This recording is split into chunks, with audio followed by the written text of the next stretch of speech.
Welcome, fellow Elcillians. We are back again here for MAV season 20, episodes, I believe 13, 14, 15. Am I correct about that? All right, Yes, we yes. are here again on Elsa's channel, Elsa 932 on YouTube and other platforms. Please like, share, and subscribe. But we are here to talk about MAVs. First off, Ari Easton, hey, my brother, my sister, how are you this afternoon, this evening? Mm, can't complain. Can't complain. Oh, we got to get this energy up. Oh, don't Look, worry, I I'm, got I, you. look. I'm blessed and highly favored. You know, when Woo! I feel vindicated when you start to see things in the tea leaves, how they like to lay out, and how sometimes you got to put your robe on to show some people what you're working with. I'm just here as a messenger, and I'm excited because we get to talk about maths with some really great people. So I'm excited. Make sure you like, comment, and subscribe, and let's get into it. Oh, Easton, you about to be Listen. trouble. You about to be trouble. I can Oh tell yeah, already. oh yeah. I Because can tell. this is the normal cycle. It Trey and I be right. If people start to come around like week 3, 4, they're like, y'all kind of right. The first 2 weeks it be kind of like up in the air, but week 3, week 4 releases, everybody start to like listen to us a little bit more. Mm. Yes, listen, that's what we are here for.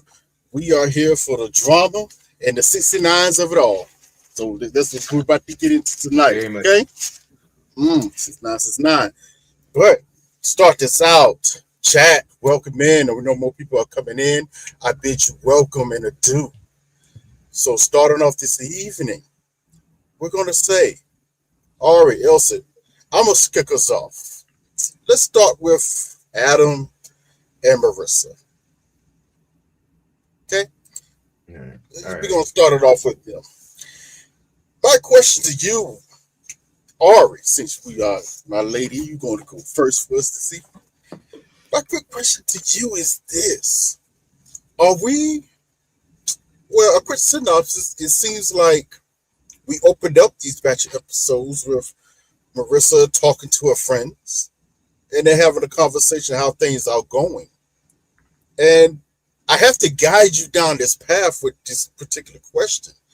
It does seem like what Marissa says to her friends seems to be a little different than what she says to Adam behind closed doors, or mainly her wants and needs and what she's looking for. There seems to be a slight difference there. How did you see it coming into these batch of episodes? I mean, not. I think it's on a pretty accurate actually because when was it? It was the group session that. Because Paul was there. Paul and Lisa were there, and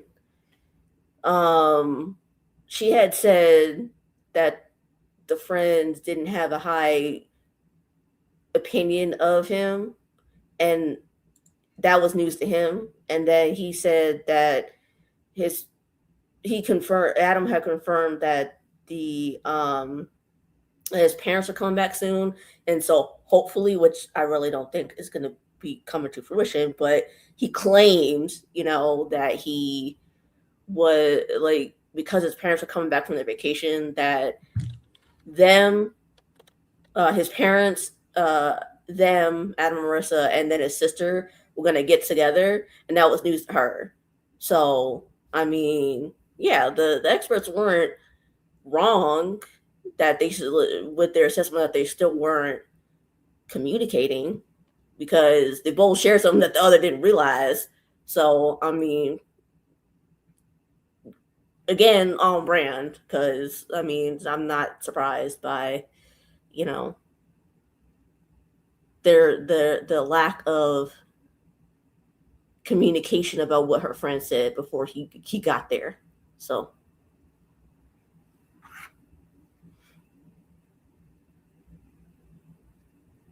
Okay. I guess what I meant was when Marissa was talking specifically to her two friends, she was recounting about what happened the previous days before on the pickleball court that we saw. And mhm. then he was saying how she also told Adam that, that's probably something that she's probably not going to be into, saying that they had this discussion, so things got tough, as they say, this and that and third. And her friend responded by, well, at least you're speaking up for yourself. That's good. This, that, and third. It made me pause and go, you technically didn't do that, Marissa. I mean, she kind of, but I mean, it felt like she was prompted to do that, not necessarily that she said anything of like of her own volition. So kind of, but not really. I mean, that's what I mean by like that's what I was trying to say. Like, they're still not really communicating. Like, only time she really speaking her mind is in the group settings, whether it's with the experts there or not. I mean, I think it's usually when the experts are there, but still, I digress. But Yes, I guess that's what I was getting at. And Easton, to you as well, how did you see this interaction starting out with them? Between Adam and Marissa, meeting the friends, leading Uh, into the first meeting. Marissa is the type of person who talks big when she's with her homegirls, but when it comes to like actuality and in practice, she shrinks and she folds herself and she conforms herself to. Maybe it might be out of stress, maybe it might be out of not, rubbing people the wrong way, or like not causing any type of like fighting or anything like that. But she talked a big game for her to like have all this dissension between her friends in terms of how they felt about Adam, and then not to tell Adam, and then in the midst of this, then share this stuff in front of the experts. I feel like they were all on different wavelengths, and in reality, this is a conversation. Maybe she feels safer in front of the experts, so she's willing to share her own honest opinions with the expectation that they can hold him accountable, when in reality she needs to hold him accountable. And again, my disclaimer, everybody in the chat, at this point we have 20 seasons of Mavs. We People are online and offline, and I have very little sympathy because people know what they're getting themselves into when they sign up for this show. And also, these people aren't like in their early 20s. These people are in their, late 20s, early 30s, even in their 40s. And so you have to be able to speak up. And Marissa isn't speaking up. She's trying to kind of pitch that responsibility on the experts. And at this point, Adam don't respect the experts, and he don't really respect this process. And so she needs to have some level of dignity about herself and kind of check him, because if not, I mean, it just seems like she's just getting drug along. And if you're just getting drug along, you're complicit in your own demise.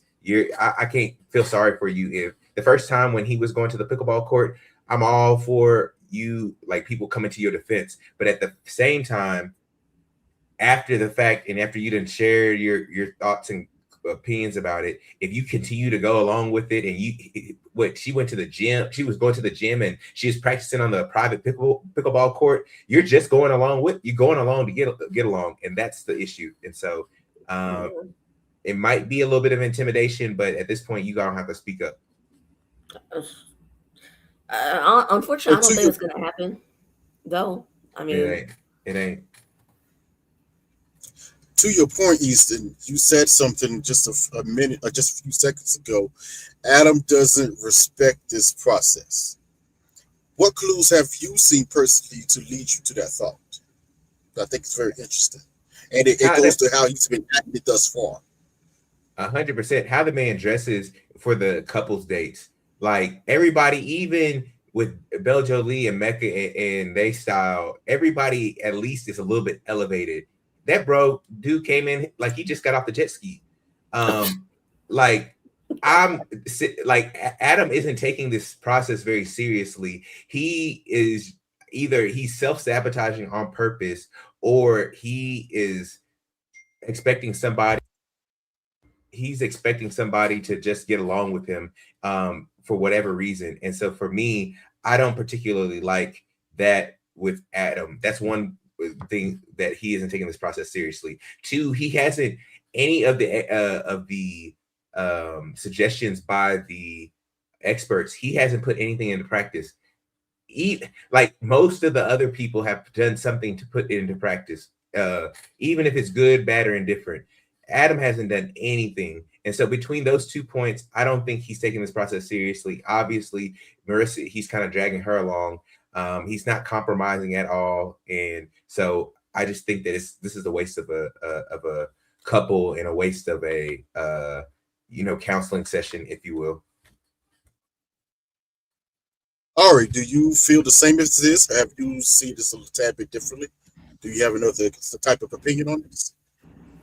No, and I think I want to add that, um, because I'm sure we'll get to them because either last or second to last, but I think this was also evidenced by the fact that um at the last group dinner, Sean had brought up that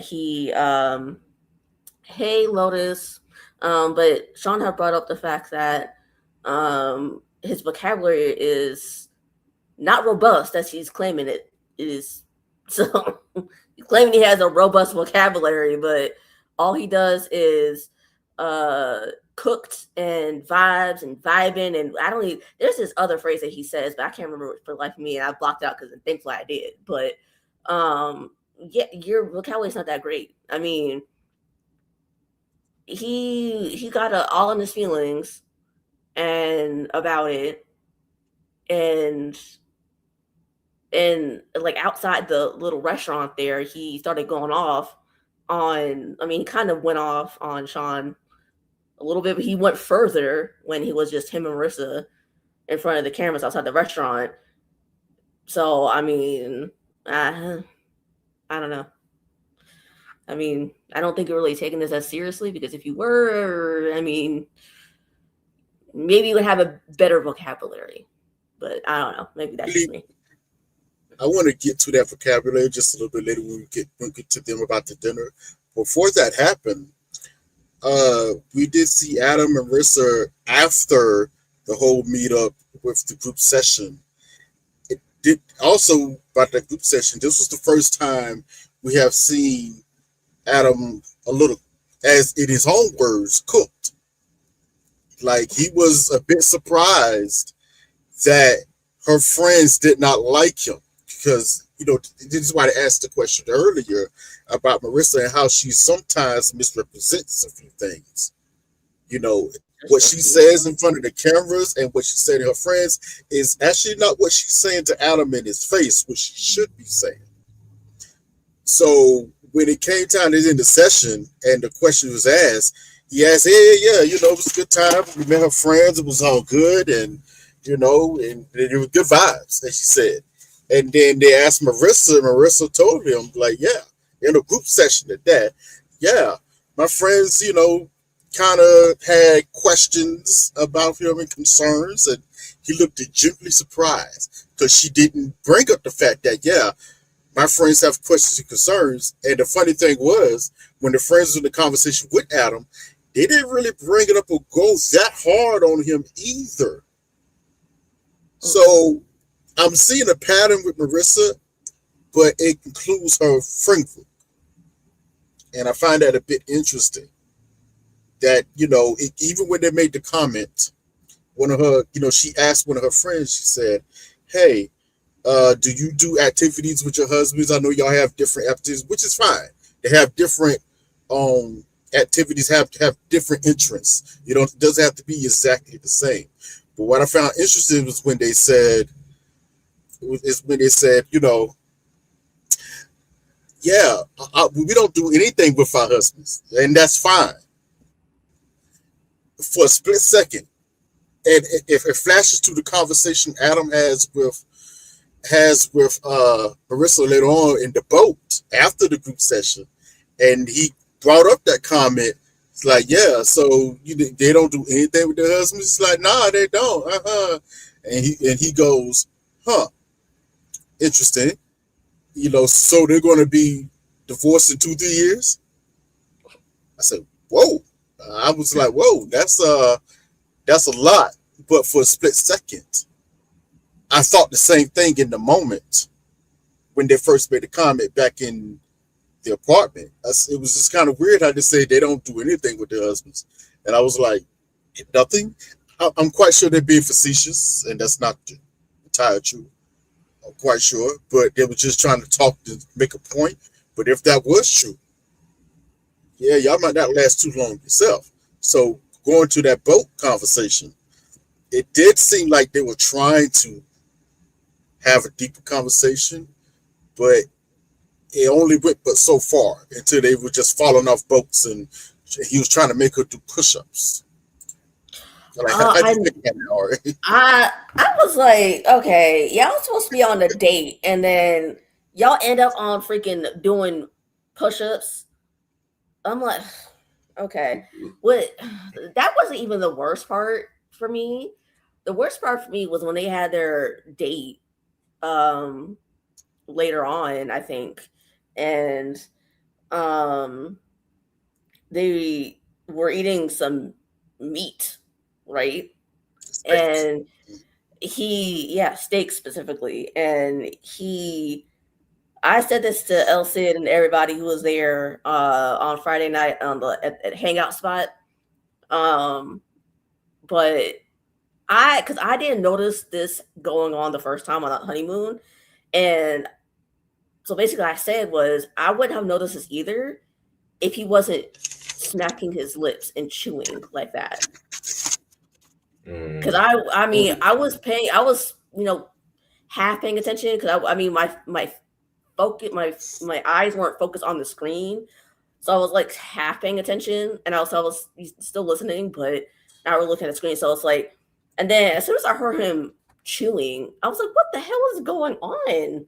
I was like, "What is that noise?" Because I know I wasn't doing it because I wasn't eating at all. So I was like, "What in the world is that noise?" And I look up and he has the T-bone steak in his hand, that gigantic T-bone steak in his hand, and just chomping down. I was like, "This man is nasty."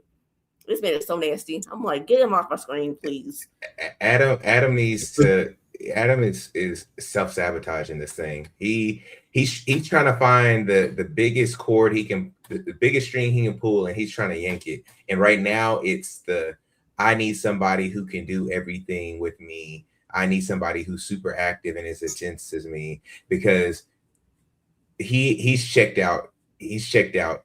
Granted, I know Marissa really hasn't given us much to really not like, but I think in the same vein, you have to be able to stand up for yourself and advocate for yourself in these relationships. I know Adam could be intense. I know Adam could be this, that, and the third. But if you're not going to say anything and you're going to continue to recluse and kind of close yourself off or just go along with what he's doing, you're basically you're affirming all of his positions, and Right. that's only gonna make things worse. So I get it. I don't really care for Adam too much. The only reason why I want to see Adam more on the screen is just so we can see more into his family, to understand him as a person, because I'm convinced he's got, like I said, a little bit of the touch of the tism, and his version of marriage, and that's not a slight, but I think that I don't know. I don't know if anybody's dated anybody who's like on the spectrum, and there's various different ranges, but he seems like a very high functioning person. And so within that, like, I'm interested in seeing how his sister would describe him, or even any of his relatives that didn't show up to his wedding. Like, that's still the biggest red flag with Adam, is that nobody in your immediate family pulled up for you in your big day. Well, see, I need to dig into that. I got some theories about that, but I wanted to also touch on. I think you're giving him a little bit too much credit by prescribing him that he's maybe has a touch of autism. I think you're giving her a little bit too much credit on that, but I digress. That's the kind of thing I think we disagree on with that. But yeah, I think I agree though that Marissa is not doing herself any favors by agreeing constantly with everything that he does, because that's on her. Because no one's like with Courtney, that we'll probably get to sooner rather than later, but like with Courtney, no one's forcing her to do any of this stuff. And yet here she is being meek and subscribing to everything that he wants and says, and you can't really blame him because he's not strong arming her to do this. So it's like, But now, as far as his family goes, my whole theory is there's two theories that I have. One, I think that he purposely did not tell his parents about this process, because as much as they love him and that's his little baby boy, I think that he purposely didn't tell them, or perhaps he did tell them, but he waited until after they had gone on the trip, so that way they could not cancel and therefore recoup any of the money that they spent on this trip, even if it's partial. So I think he purposely withheld that from them. Now, as far as his sister and his grandma goes, they know him. They don't want to deal with him. They don't want to enable his shenanigans because they know how he is. Like, because for me, I know how, like, my older brother is a person, is a character. I know how he is, so I mean, as much as I do love him and like him as a like him because he's my brother and all that stuff, if he went on a show like this, I would not want to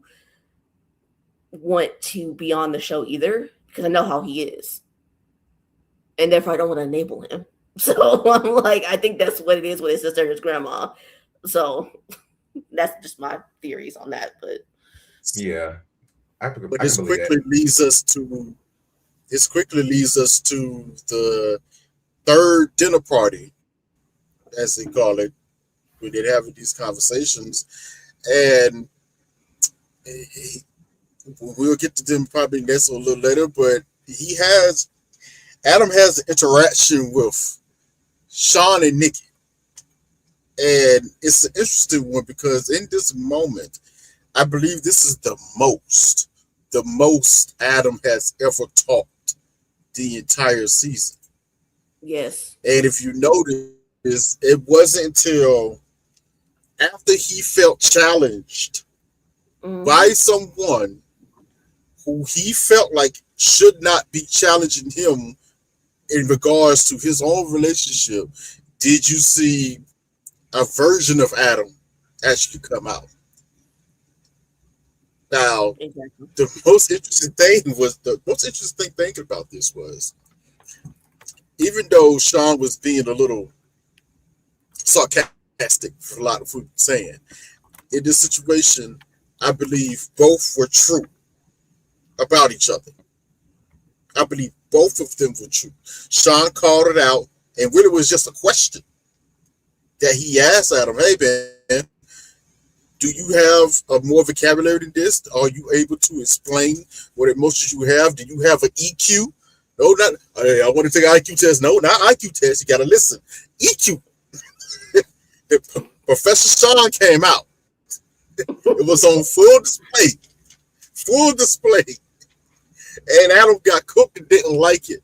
But then, when Adam sat outside, which it was kind of funny how Marissa was very quiet on the outside scene, kind of disjointed and looking downward. You know, what he said about Sean and his situation with Nikki, I thought was valid and true as well. But the way he was speaking about it, that was the most words, sentences, phrases, complete thoughts I've ever heard Adam say this entire season. And he sounded like a functioning, connected human being when he was on one and talking. So how did y'all feel about this whole interaction between the two men? And if you notice, the men got very nervous during this conversations, because as men, we kind of understand two men start to go at it. Ladies, if you notice, they was trying to get the ladies stay out of this one. Don't jump into this one They were because all quiet too. All the ladies were quiet yes, for now. because it was ready to go there. It was ready, like okay, hey, most men understand conversations with other men. Listen, I'm gonna say my piece, but I understand violence may ensue. We don't want it, but it could go there, and it got heat. There's a lot of heat. Yeah. All right, what do you feel about it? What you feel about Ari? And these you go next. I just, as I just put in the chat, I think Sean was 100% right. Maybe, and this is a slight maybe, he could have cleaned it up a little bit and tweaked it and said it slightly differently. But he was definitely not wrong, and I was so here for it because and I didn't notice this until I kind of saw some pictures of Adam online somewhere else about during that scene, but the veins in his neck were popping out, and he was about ready to blow up. Like if he was not in front of the cameras, I think he would have, to be quite honest. But that's just personally me. I think the issue. Well, one, you got to notice the microaggressions from Adam and him, contending with the IQ test with Sean. There was that. I was like, now, brother, again, I'm sure Adam is smart. I'm sure Sean is smart, but to take it there, I think that there was one area where I was a little bit like, Adam, your mask is slipping. Two, I know Sean didn't need to clean it up because he meant every word that he said, and he was intentful. He was going for the low blow with full intent, because I don't think Adam has any friends out of the guys. Even when him and Felipe, when they were talking about the clothes or the clothes, they had them little sharp jabs, and like unless you are understanding like the social game of it would have been like, oh, this is like friendly banter, and it's like, no, bro. Felipe was like coming at you, and you was coming at Felipe, and y'all just let it roll off the side because it wasn't going to go anywhere outside of, because nobody else was there. But Sean had intent behind his words, and you see how whenever they get grouped up, they like Sean more than they do like Adam. Everybody, whenever Adam is talking in the group settings, it's like, are you ever going to do anything for her? Are you going to ever do anything that she likes? And so he don't have any friends in that situation. Sean went for the jugular and he hit. And unfortunately, Adam, his veins were popping and his mask slipped, and they went toe to toe for a second. But overall, I just think that Sean did what he needed to do. He called Adam out for being phony. I don't know why Adam is still doing this, because I think he's breadcrumbing Marissa, but we'll see. But Sean didn't need to. I don't think Sean needed to clean it up, because he wasn't trying to really like elicit a positive response or a deep thought from Adam. He really was trying to tell him about himself in a nicer way. But he did elicit a deep thought, which is kind of funny. Yeah. Afterward, Adam was cooking them back in private, which I found was funny. Yeah. But for the rest of the night, if you notice at that table for the rest of the night, Adam was the most vocal he has ever been. And some of the stuff he was saying, I had to admit, he had a point. Yeah, there was a point. He wasn't lying. He wasn't lying. But I think everybody has enough tea, because that's the only caveat with the group dinners. The group dinners and the group therapy sessions. I don't really like them, because it either promotes you to be very overly transparent, and that means that you're going to get probably judged by people who aren't in your circumstances and situations, i.e., I think Felipe and I think Mecca in this situation. I think even with Courtney and other homegirl, I think that you don't get a chance to see how the other person is operating. So some things might sound in practicality like it might be a little annoying or nitpicky, but you're not living with them, so you don't understand how it could feel towards the other person or the person who has a grievance. That being said, everybody else has been like sharing their issues and their problems, and up until that one fight that Marissa and Adam had, they didn't have anything. And then you got the coach and homegirl always chiming in. I'm just tired. Yeah, I'm just tired of it. I'm tired of the group setting stuff. maybe the group dinner is okay, but it gives people a free reign to interject themselves in a relationship. And I think that Sean and Nikki have been pretty transparent with their issues from the get-go. And so that let Adam be able to like have some shots and be able to say some stuff on his side. So I think we put a bow on it right there. I believe we're going to come back to Adam probably a little bit later, but to switch it up and switch gears. Ari, who would you like to talk about next? Where do you want to go? What avenue should we go down? Mm, I say Michelle and Cameron with their raggedy behinds. They raggedy as hell. Bring them up to the Because stage. please, it's like, ugh. Well, let's talk about Michelle and Cameron. I Me myself, I do have some interesting things to say about them, but I think I'm gonna wait just a few minutes because I believe I'm gonna shock the stage for what I'm about to say because I noticed it and it alarmed me. But we did see this week it does seem like Cam and Michelle are continuing forward. They continue to getting closer. They talked about each other fears and faults of where they're going, and yet they still be painted as the darling couple. And as Easton kind of alluded to just before, they also, as the experts pointed out as well, when you feel like you're standing on when you still feel like you're standing on solid ground, you, you tend to be able to judge everyone else very harshly at times. And now I've noticed that even first it started with Michelle, but now even Cameron is getting more emboldened to speak up and say more. I'm just like, okay, you know what, Easton, what do you really feel about all of this? They raggedy as hell. They raggedy from the top to the bottom. I don't care, and I don't know how tall Cameron is, but from the top of his head to the bottom of Marissa's feet or Michelle's feet, they raggedy. Because I hate when people want to be pompous about stuff that they aren't being very transparent about. I find it interesting that neither during the dinner or any of the meetups did they talk about Cameron's slight seasonal depression. I'm gonna just say that loosely, seasonal depression. They hid that and they didn't share any of those issues. They didn't tell. Do y'all recall that they told the experts about him yelling at the kids or his students, his players? Mhm. Right, yeah. Mhm. I ain't see none of that.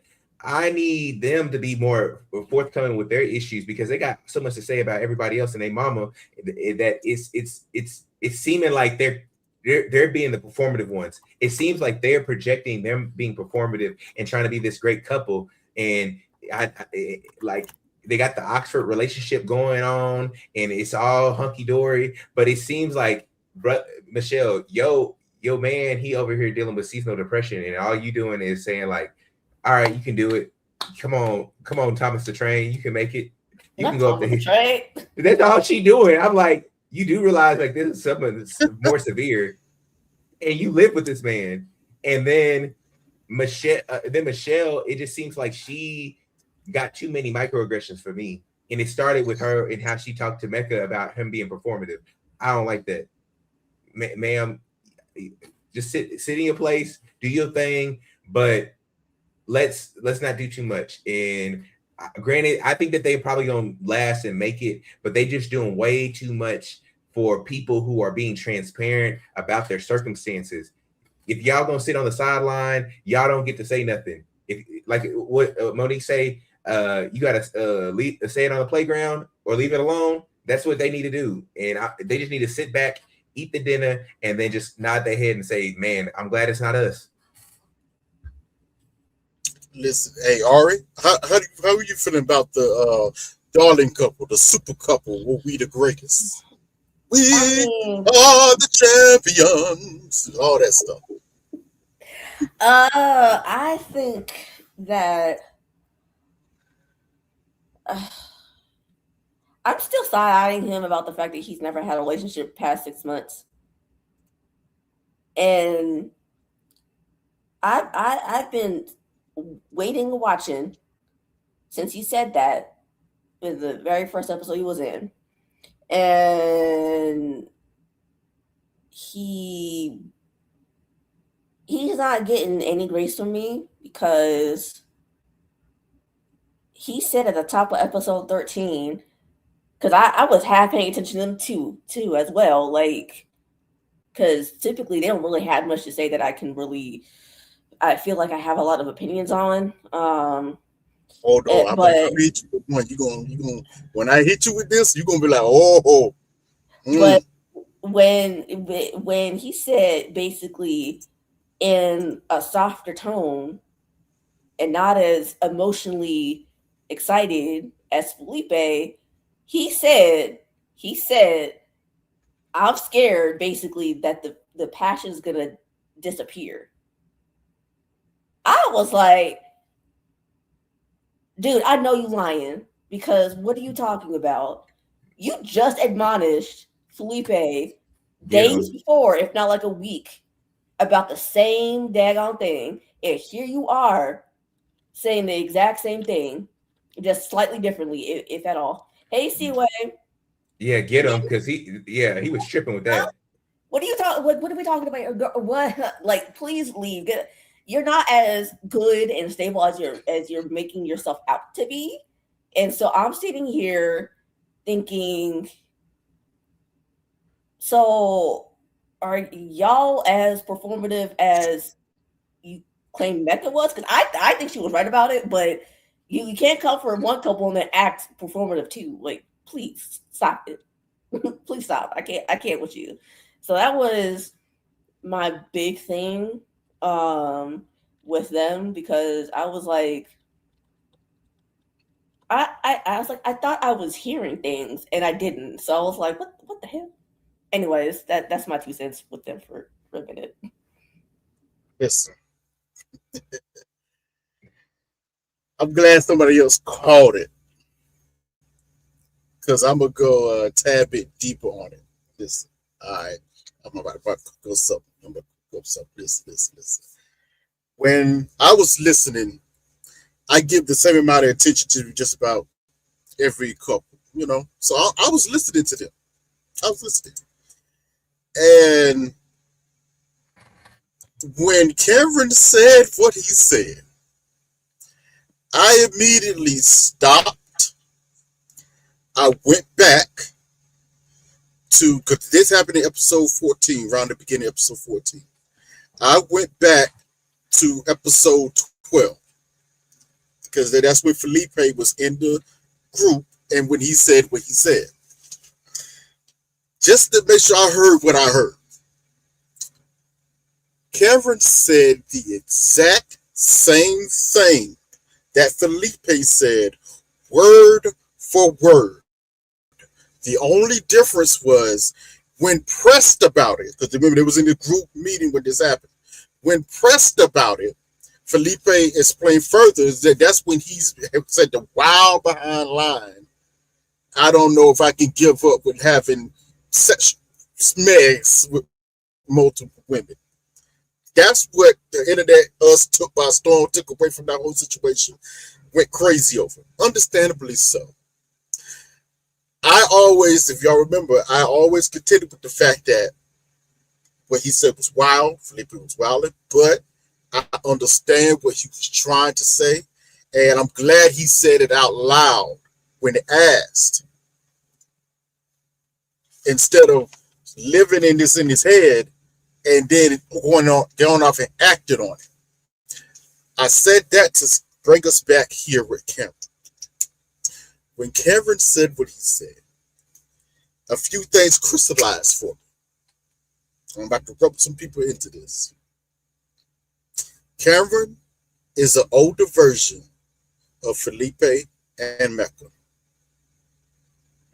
It's just an older version. Here's where the difference with Cameron is going to be. If you notice how Cameron said the same thing that Mecca did, he's just older, so he caged it very differently. I'm using the word cage purposely here. He said it from a position. He was, if you think about it, he was already feeling this from episodes ago, asking questions. I don't know how this is gonna last. This, that, third. I like you, blah, blah. Ben was talking like this, but he saw how Felipe got crucified for speaking the same thing. So now he had to adjust some of his wording, or at least how he inflected the words. If you notice, he was very dejected. He was, they occasioned by saying he was already in a mood, feeling down himself, feeling worried, and this is where he hit her with the same situation. My thing was, when Cameron did it, I went, okay, ladies, listen to me well. I'm about to tell some secrets. I'm sorry, fellas, but yeah, mend them, deal with it. Cameron is the type of dude, it's funny that he said this on live national television, but he's the type of dude that's going to feel this way. He's going to cheat on you, but you'll never know. He's going to be at one of them cities for one of them games, and he's going to be... And like, okay. You will never know. Something catastrophic will have to happen for you to find out. He's one of those dudes. It ain't going to be frequent. It ain't going to be a lot, but it's going to be a slip up here and there. Maybe this city, that city. He's one of those types. Why? The reason why he asked that question, it's kind of the same reason why Felipe asked it, just a little bit differently. He wanted to see what Michelle's response was going to be to it. And that will also gauge how he needs to move behind the scenes if need be. Yeah, but he already know. He already know Michelle down to go ride with the ship as it sinks, right? Because she willing, as long as she can get her baby, yes. That's all that matters for her. She said, "I'm leaving here with something," and she gonna leave here with probably maybe a kid. The difference with Felipe is far younger. But I also said something when this series first started, and even though it went kind of array, I still stand on this. Felipe, as soon as he saw Tori, he knew he was 100%, or at least he wanted to be 100%. He wanted to be. The problem is, as we said last week, he's still just really gotten into his whole phase. Cameron's already been through his whole phase. As I already said earlier, this is a man who has admitted that, okay, I have never been in a committed relationship past 6 months. He's also a former basketball player that used to play overseas. He has been running through them. Yeah. But he's at a time where, okay, it might be time to hang it up a little bit. And they gave him a Michelle. Oh, okay. This could work.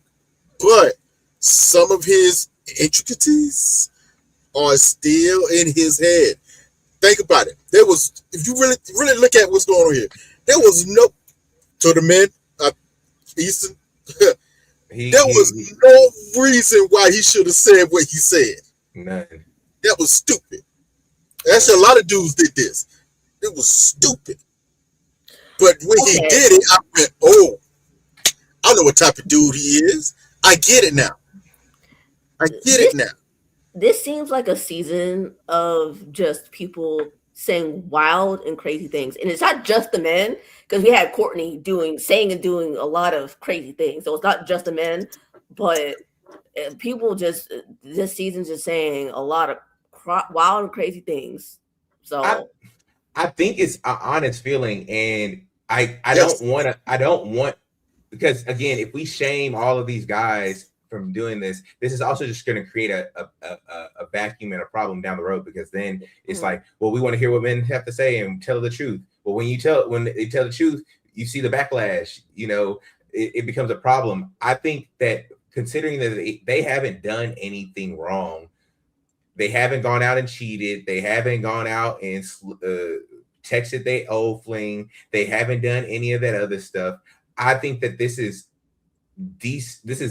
very normal talk that should be had, because if these are issues that you have on your heart, you should be able to have a place where you can share this stuff. That being said, I feel like, huh? No, you said. No, That being no, go ahead. Go ahead. that being said, I think Cameron's issues are, he hasn't done the work to have the endurance for a relationship. He's gonna be too far in the mental of like, is this the person? Is it, can I handle the stress? And I think that Cameron's issue is that he wants, the last thing he needs to really make himself like a good head coach and put him in position for ascension in the professional realm is having a wife. Michelle is a wife. If she wants to be a wife, she wants to be a wife at all costs, no matter what it is. And so I think Cameron is like hitting the wall of like, hey, I'm starting to age out of being able to like live this like bachelor lifestyle, and now I got to reap the benefits of being married. And obviously there are some intrinsic value. There is a lot of intrinsic value and benefits of being married outside of like just being in love. It helps you from a guy's standpoint, from a social standpoint. You can close more deals, job opportunities open up. And so I think for him, it's like, I'm 37. I need to go ahead and do this. All my friends are probably getting married, if not married and have kids already. So I'm gonna do it too. Now, but he did wrong for fine folks. Mind you, yo, I do think there's a part of Cameron where he probably is ready and mature enough for this. But as I already said earlier, this dude is really, excuse my phrase when I say this, think about this. This man has literally just came out of an extended whole phase. He's been in the whole phase for a long time, for a good while, especially overseas. Someone asked the question, Michelle is acting like she trying to figure out why a guy like Cameron hasn't been scooped up. Let me give you a piece of advice. You can't scoop up no man unless he's ready to be scooped. Okay? There were plenty of women that looked at Cameron and said, okay, he presents well. I like that. Cool. Unless he was ready to get scooped, it wasn't going to happen. It didn't happen.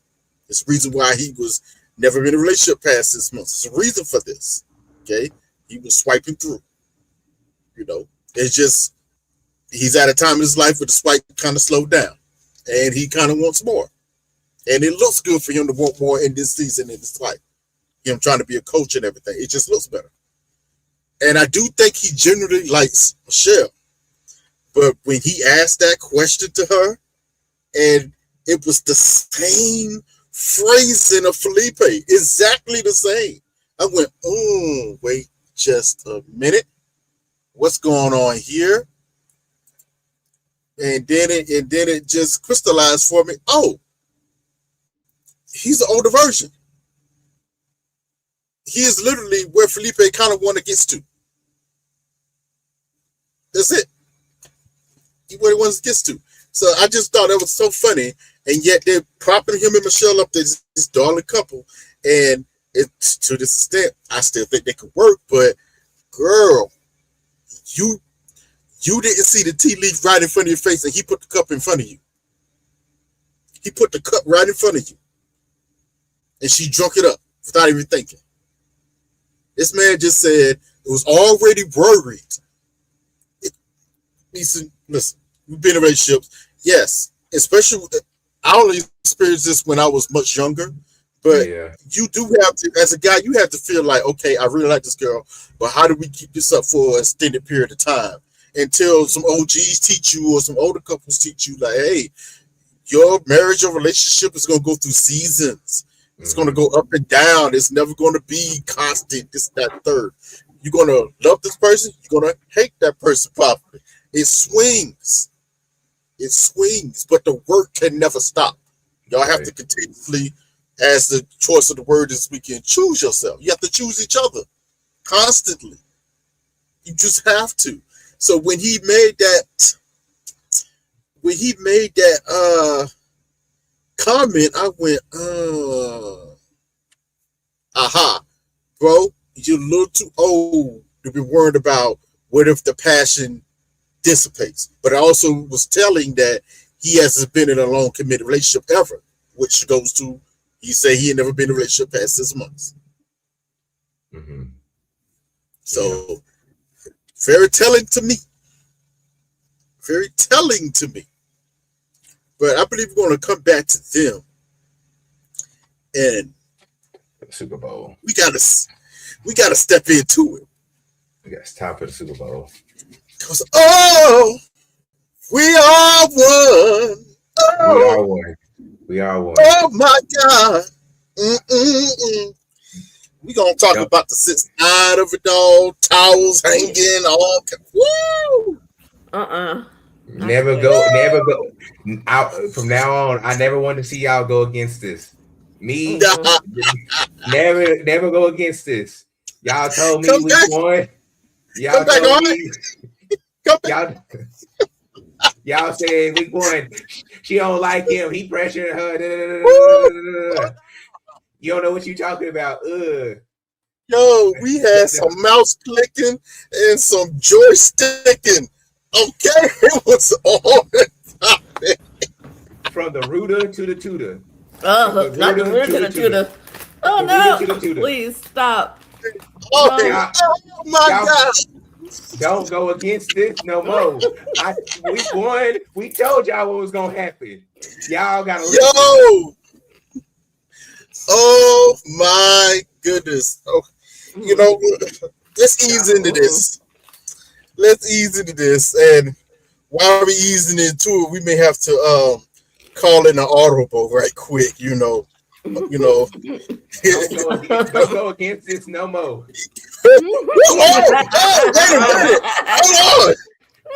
Hold on, wait a minute. Whoa. Oh, we are one. We are one. I forgot to go to the bathroom for a minute. Shut up, be quiet. LC, go get some champagne.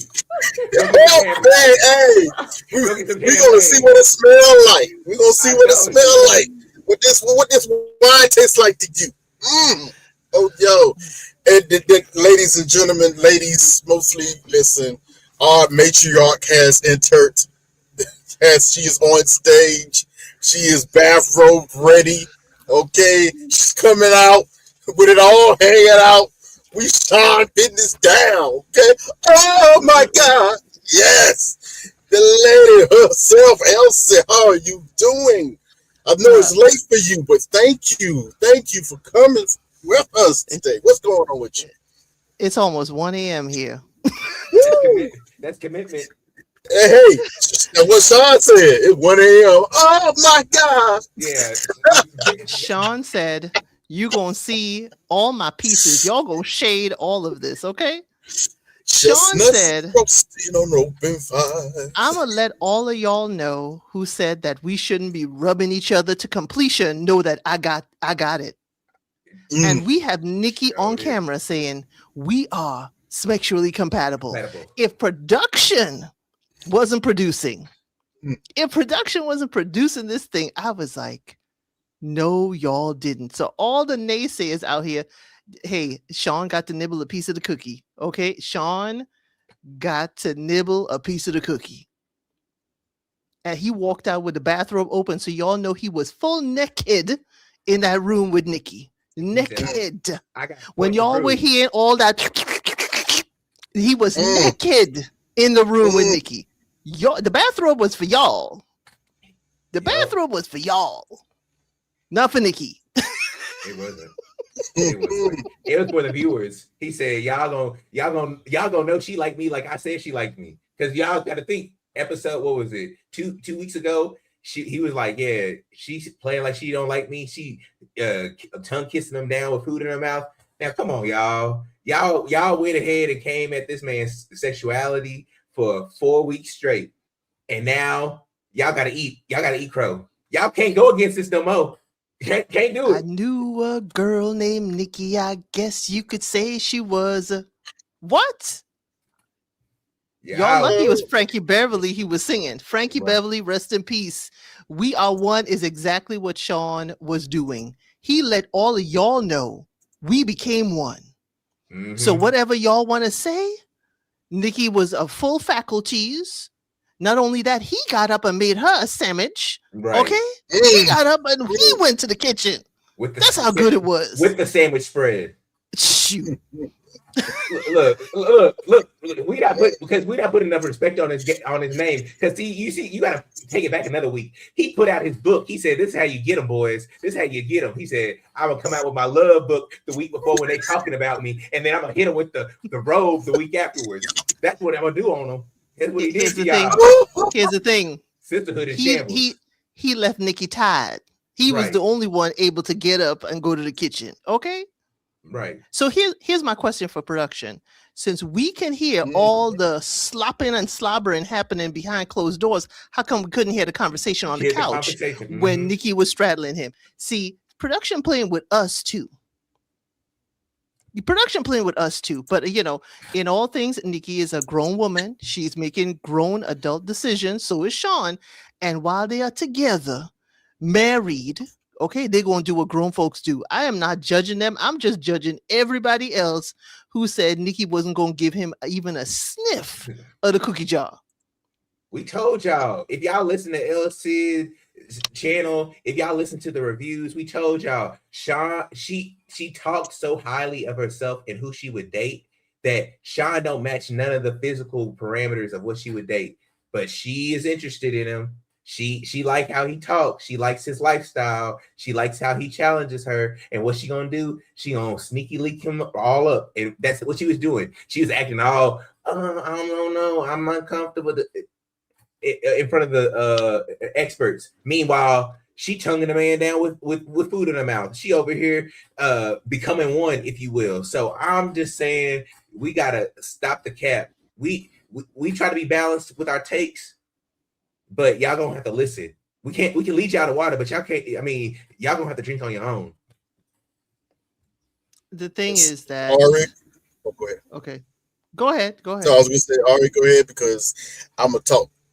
This is what the host gonna talk a little ish. So I'm Oh, we gonna be talking a back. whole lot of ish. Woo! I got something to say.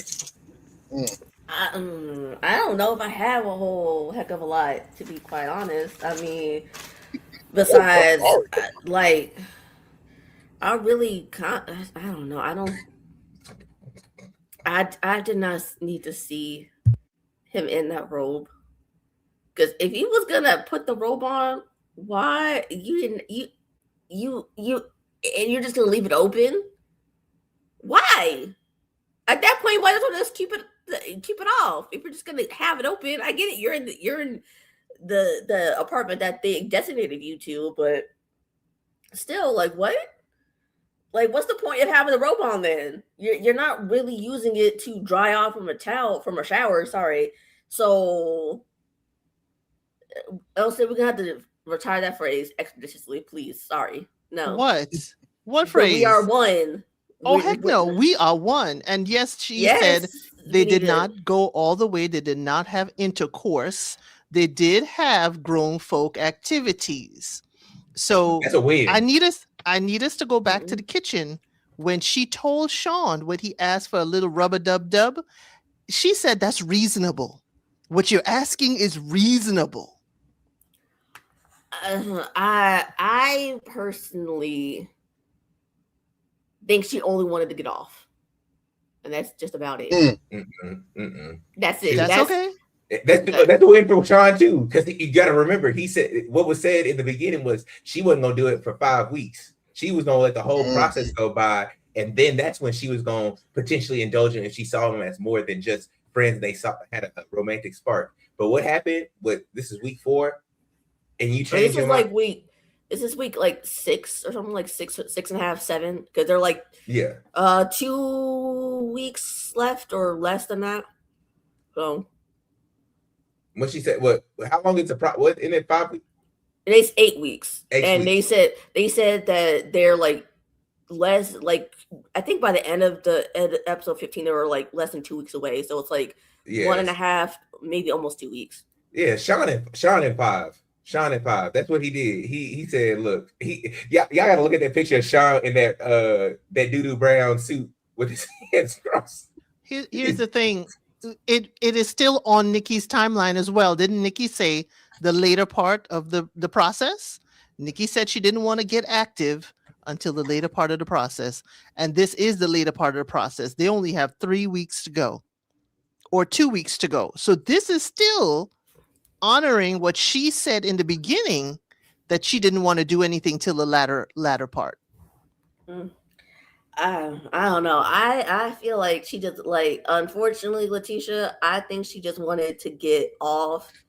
She may like she may like aspects of his personality, but she don't like him like that physically to really want to lay down with him in the biblical sense, or just even do biblical sense adjacent stuff. Nah. Oh, I mean, are you saying that because just to get one off mean that ain't adding to your body count? no, I mean That's a no. problem. I just think that at this day, I don't remember how many episodes are, but there's like, it's the second to last episode, which is going to be on August 27th, because the reunion is that day too. So I don't remember what episode that's supposed to be, but I think like 19 or 20, if I'm not mistaken.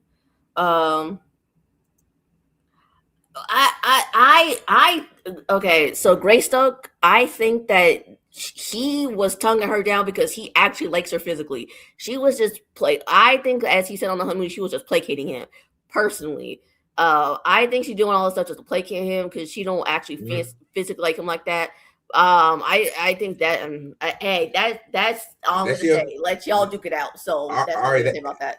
I'll pass over to Trey, but respectfully, I know that's your opinion, but it's the only problem is that she, and maybe it's the viewership, because she didn't have problems with the things that he said that the viewers did when it came to the wifely duties. She wasn't up in arms. She wasn't shocked. She was like, wifely duties. She was like, She was considering it. She's been considering stuff all season. She likes him. She just has, what a lot of the sisterhood has done is that since she's accomplished so much, she has her inflated thoughts of what she deserves. And what she deserves is maybe more Chestnut, maybe Michael B. Jordan, maybe whoever. It could be a million different people. But she done hyped up to her friends. She done told her mama this is what she deserved. And Sean does not fit that bill, but what he does fit the bill is on an intellectual standpoint. He's there on a lifestyle standpoint. He matches her. He's willing to challenge her, and so with all of those things, she's willing to normally keep him in the sneaky leak lane, but she actually likes him a lot, and so she gonna probably. I see them getting together. I think they gonna get married.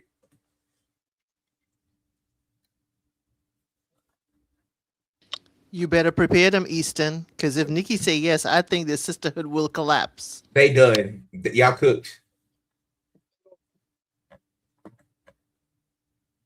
Go ahead, Trey. Go ahead and lay it. You muted. Trey, you muted. Oh, wait. You hear me now? Is that me? No, that's me. That's me. That might be you, Easton. That might be you. Yeah, that's me. My bad. Listen, respectfully to the chat. Y'all are cooked. In the name of Adam, you cook. Y'all cook. I said this since the first episode. I've been telling y'all this. The first episode.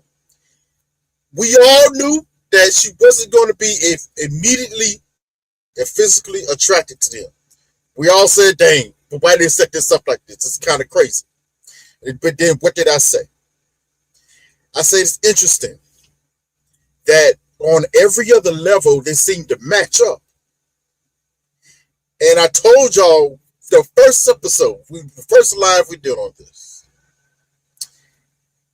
even though Nikki was acting like she wasn't into this, that, third, y'all kept drumming this comment on. I don't know why, but let's bring it up. When he made the 6 and 9 comment, he was trying to be funny. We all know he was just trying to be funny. But for some odd reason, us, the audience, chat members, whatever, y'all took adverse to that. Like, y'all thought Nikki was to take adverse to that. But y'all didn't listen to what Nikki said afterwards. She said, oh, it was kind of presumptuous of him saying what he said, even though that is my favorite position. I said, wait a minute. Why would you add that on, Nikki? That don't make sense. Why would you say that? And then it clicked. Oh, they match up. Oh, no. They're going to match up so well, it's going to be sickening. And she's going to be sick because she's not going to understand why they match up. And what have I been saying every week? These two are made for each other. I said that every week. So I'm going to say it again just in case you just hear just a few seconds ago. Let me lean in for you. These two are made for one another. I don't wish them separately on anyone else but each other. Okay? Got this man out here with his dingleberries all hanging out. Now, I'm going to be honest with you. Trey, that was a very short blur. That was a short blur. Don't do that. Don't do that. Don't do that. Okay? It can't be that short because I'll say what you want. She seemed to be satisfied with everything afterwards, okay? Sean said he a munch. Sean said he a munch. He said he don't matter. He said I'm a munch. Hey, Did y'all, you know how you know Nikki was very, very chill at the dinner. Nikki was chill afterwards. She ain't Oh, If it happened in the order, Nikki was very chill. listen, he popped some of that stress out of her, okay? There was a release. There was a release that happened in that bedroom. You know, they are sexually, and I made that word up, on the same level. I said last week, they got the same freak level. Everybody was like, oh, I don't believe what you're talking about. That's crazy. Am I still crazy now? Am I still crazy now? I'm just saying. Sisterhood in shambles. They're like, I can't believe this. Yo, why y'all can't believe it when They people just strong. telling you to your face? We're telling you to your face what's about to happen. Okay? Yes, all the dingleberries was out. Because she is their champion and they wanted her to have a stronger backbone. That's why. This is what happens in real life all the time. People, they inflate themselves based off of what they've accomplished, and then they say, I deserve this, this, and this. But you know what the market does? It always corrects itself, and it always gives you what you deserve. And Now what did she get? What she deserves, equal. Sean is as educated, as is quick-witted, and as quote-unquote bougie as she is. Again, we're going to continue to... we can love Nikki to the end of the moon. I'm just saying that she does like him. The problem is also with people who are like Nikki, they have an image, they have a persona. So she can't be telling her friends X, Y, and Z. Remember, go back to the wedding. She telling her friends, oh, we not doing this and we're going to be slow. And now it all makes sense. It has to look good on paper for her. She's really like logical. And as Sean was showing more of himself, he's more logical. It makes more logical sense for her to be with Sean than it does with anything else. But again, I digress. I hope y'all all eat crow. I hope y'all all apologize and pray for forgiveness, because y'all done accused this man of being gay. Y'all done talked about him being basically an SA'er and coercing her. And what y'all not gonna do is on this on Bill Gates, Al Gore's internet, y'all not fit to live this down. Don't ever go against me again. Don't ever go against Trey. Don't ever go against any of the panelists ever again. Talk your shit, bro. Talk your ish. But now, before I introduce our special guest, esteemed guest, I gotta say this. Also, to add on, look at the order of events that was happening, because I will say there's a little bit of performation. I just made that word up. That was going on with Nikki throughout this whole situation here. I'm like, wait a minute.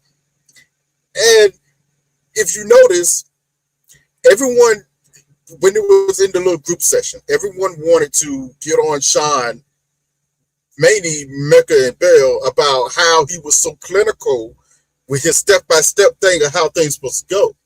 But no one paid attention to how Nikki reacted to it because she was down with it because she thinks in the same pattern and way as he does. They even teased her, hey, this felt like a board meeting. She said, oh, you trying to talk sense to me? That's our language. What? They've been talking like this the whole season. I told y'all this how she get down. Y'all want to listen to me. You know? And now, she ready for this guy to meet her mama. He done popped that. Oh, am I freezing up? Okay. But I digress, and we need to invite a special guest this evening. We all know who she is. You know, her thoughts, her flame, her spice that she brings to our chats and our panels, it is not to be discounted. It is to be cherished. It will always will be cherished. I am happy to welcome C to the way. What is going on with you, sister? It's been a while. I need to hear your voice. What's up? Hey. Woo, I was good, but then I feel like I've been gone. I done walked back into Easton's bullcrap already. Twin. I don't understand. What? They, We cooking. was I Let give that you brother 5 cook. seconds, and it's a whole bunch of mess. I feel like I'm in Nah. the Twilight Zone. That boy Twin, they cooking was trying me y'all. They've been trying me for weeks, and I said, "Look, y'all, she likes Sean. She just don't like him in the public. Y'all got homegirls who will never tell y'all who y'all be like, dang, I can't. You find out that she done hooked up with somebody. You like, what? I didn't even know this. Ethan, you're not a girl, so you don't know. This is literally a man wearing somebody down. You're not a woman. Most women in the chat can speak to the fact of when we got wore down. She has been worn down, and she can't be worn down no more. All of the things that you said have not been disproven. We still don't know about his orientation. It came out from multiple sources that he was willing to go on multiple reality shows and fake relationships and other things. So why can't he fake this?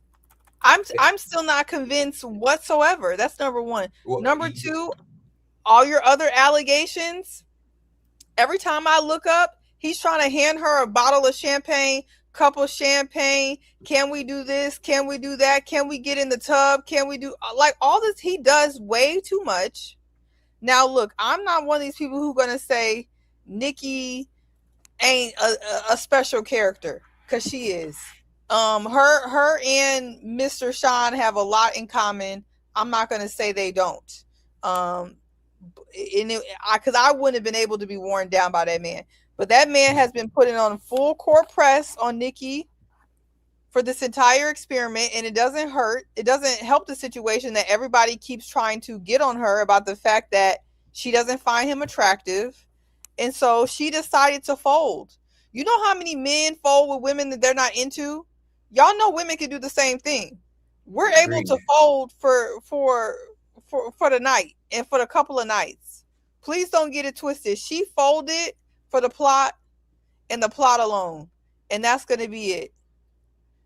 So, hear you, Miss Seaway. I'm so glad to hear from you again. It's been a minute, my sister. I'm so glad to hear from you. And you fight so well for the sisterhood. I gotta admit, you made me stand back and take a look. You know what I'm saying? But I have to be real with you.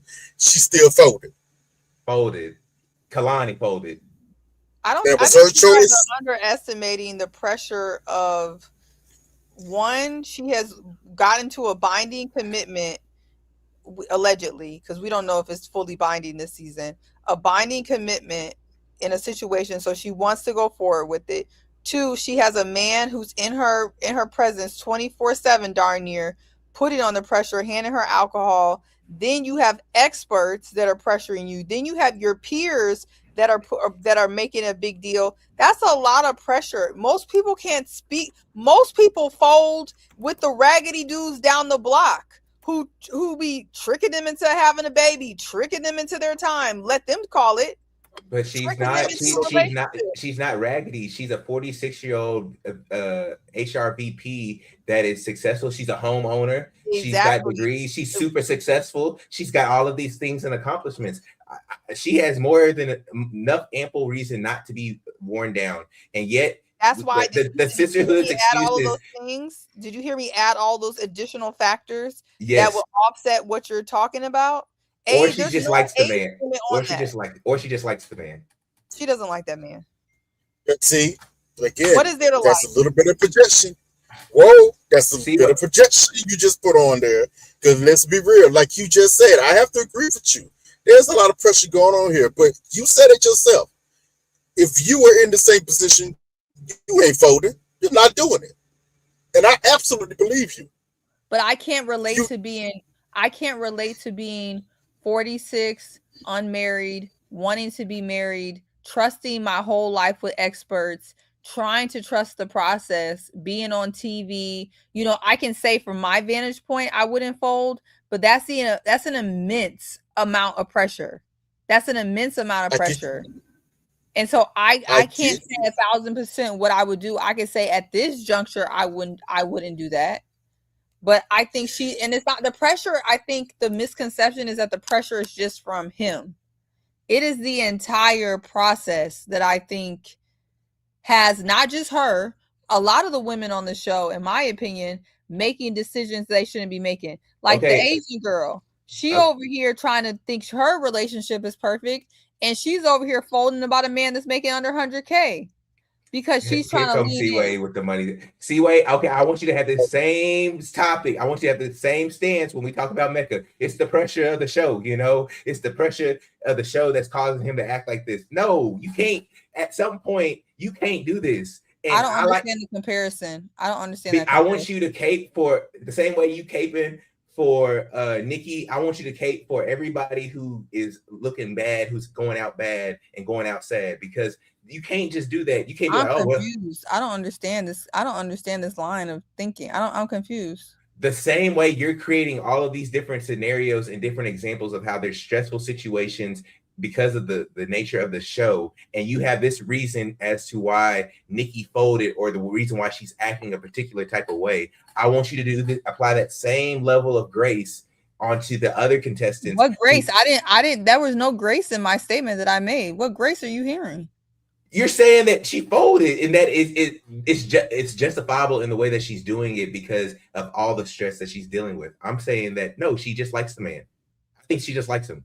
Wait, so I'm confused. I'm going with your logic. I said that because I'm not following. I said that Nikki folded. I said the Asian lady folded. And so how do we get to Mecca here? Because I'm confused. I'm saying that you're coming up with reasons as to reasons why to defend them or to like soften the blow as to why they are acting the way that they're acting on the show. Correct? No, that's not what I did. With the Asian lady situation, I'm giving an example of how she came in with expectations and then she folded. It had nothing to do with her behavior. So that's why I'm not following what you're saying. I'm saying Nikki came in with expectations, and then now she even made it clear from the beginning she wasn't attracted to him and has kept that line this whole time, and now she's folded. So that's why I'm saying the comparison is not lining up for me. Okay, it could be fair. I'm just saying I feel like you're coming in with a way of like trying to like absolve her of her place in what's going on, and I'm like, I hope that you do this on all the other contestants. My issue with all of this, okay, we have to be careful about when we use the phrase, the expectations you come into this show. Remember, you're coming onto a show where you're trusting, whether you should or not, it's not the question, but you're trusting these experts to put you together with someone based off of certain criteria. So your expectations is always going to be gauged to a certain extent. You're not going to probably get your full expectations in real life, or especially on this show where you're trusting someone to put you with a person that you think you're hoping actually you're going to be compatible with. So already when we use certain phrases that we would probably use in real life, we can't use it for this particular show. because of the way it's set up.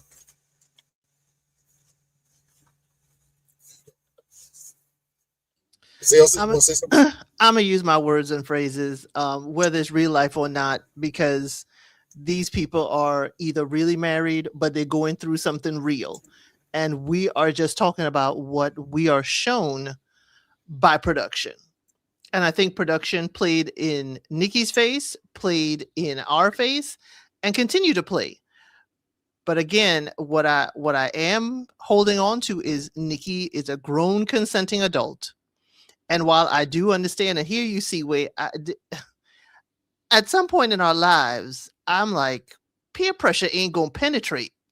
But I could see where you're saying it's a whole lot of pressure, but this is going along Nikki's timeline. As I said earlier, Nikki said she didn't want to have any physicality until later on, and she said either 2 or 3 weeks before the end of.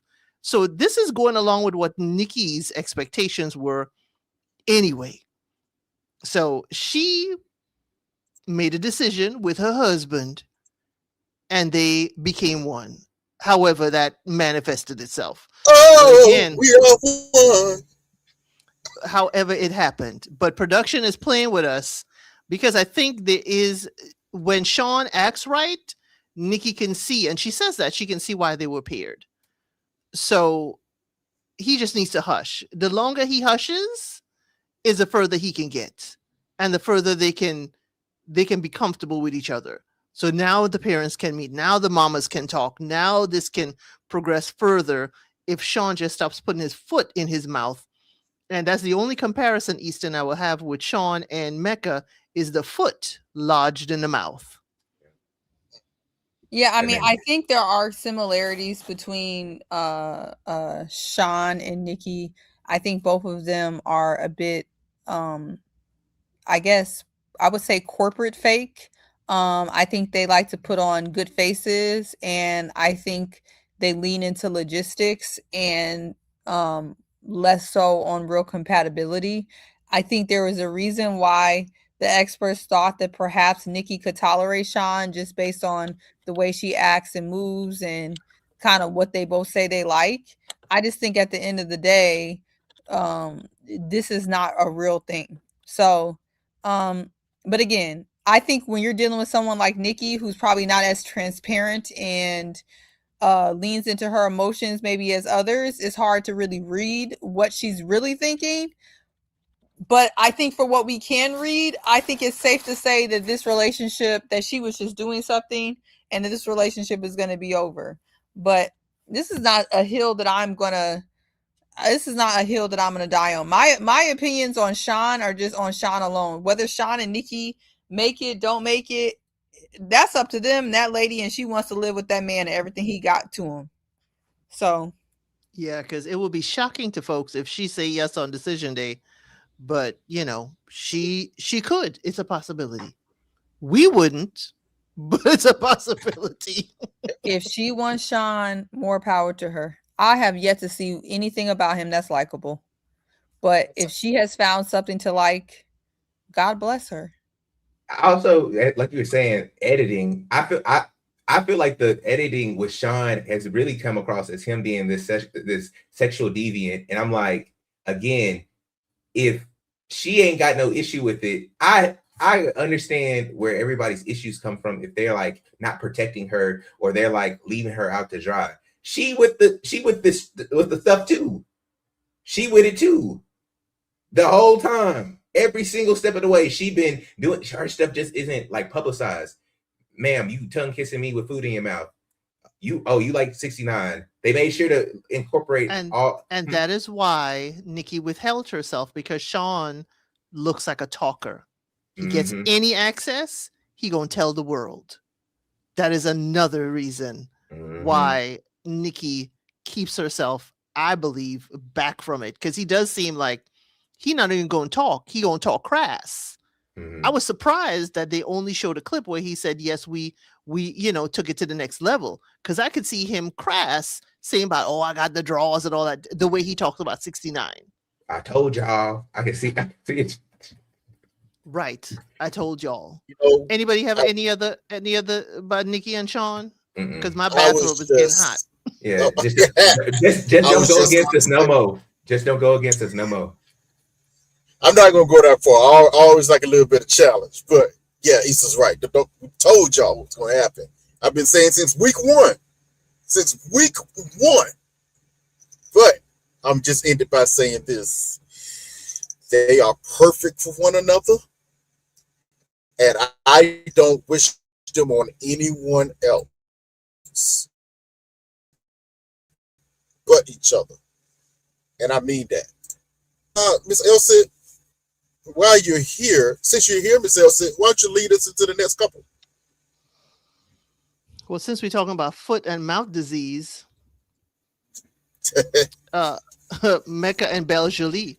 The only thing, the only I Woo! can't. This is too much else said. Okay. the only thing I would ask Mecca a lot about is like the whole way he said it ain't the first time a woman done put hands on me.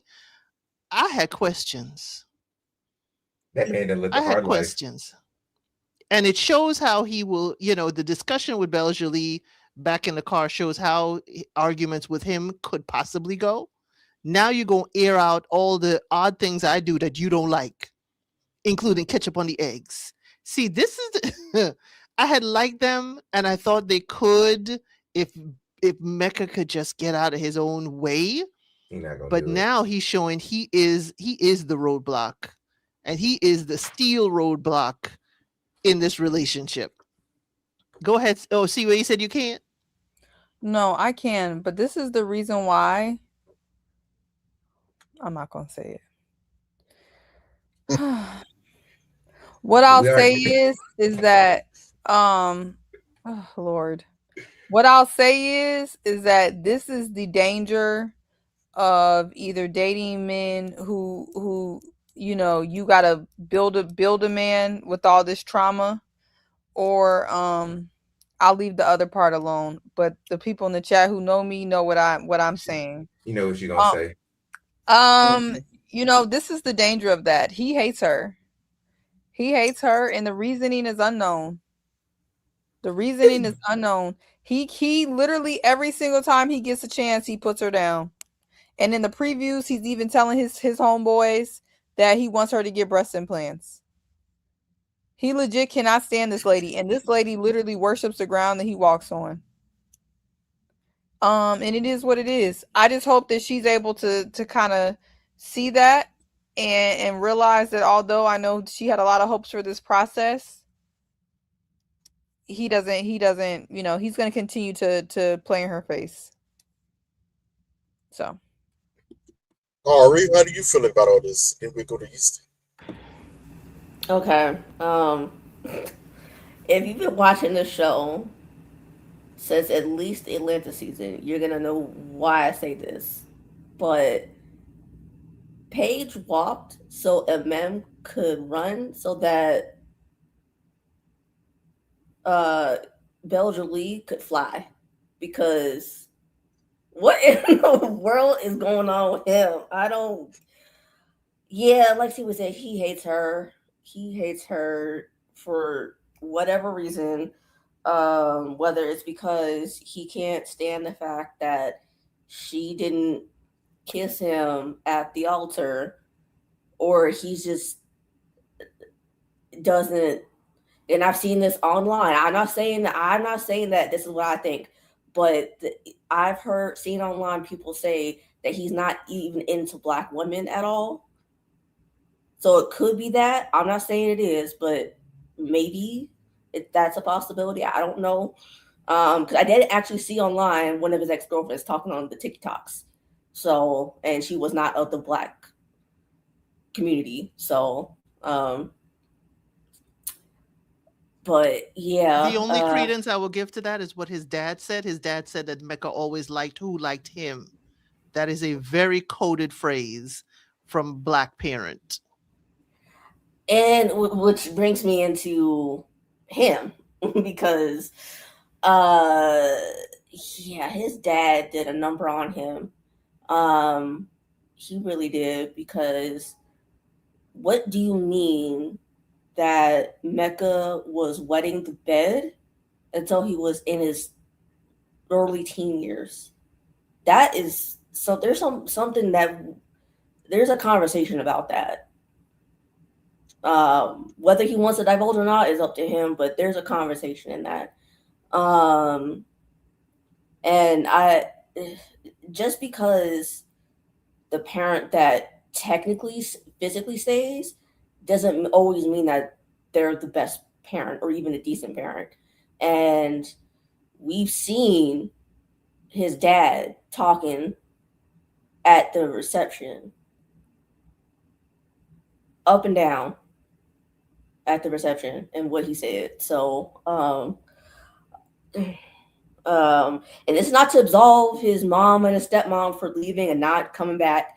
That's not to absolve them because they they could have found they. I feel like they maybe could have tried to find a way, but I'm not saying completely. I mean, if his dad is really that bad, then and he would have maybe made it difficult for them to even try to be in Mecca's life without them being with his dad, then I mean, maybe that's another conversation. I don't know, but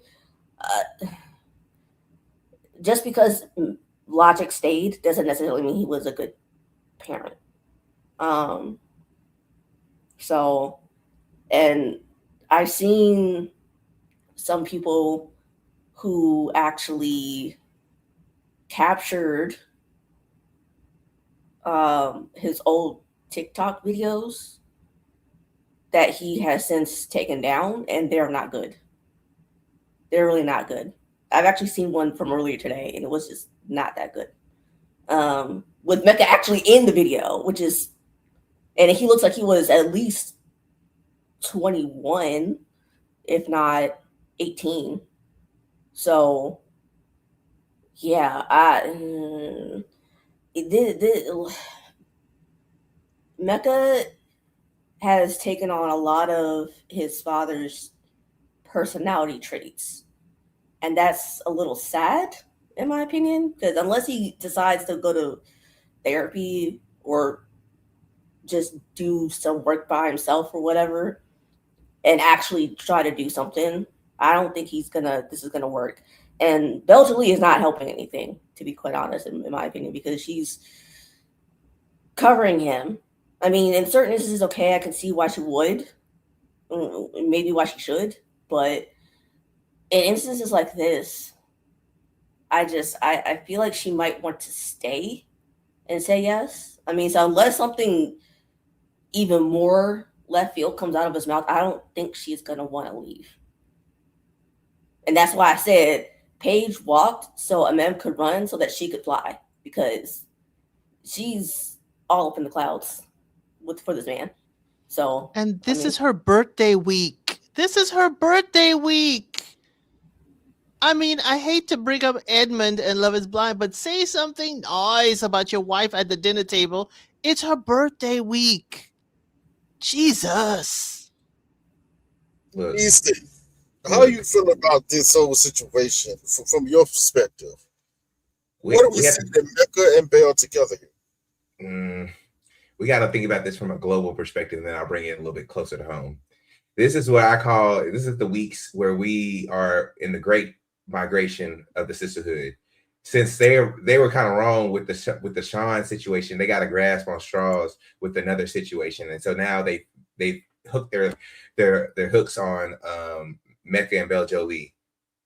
Granted, I first hold Mecca accountable.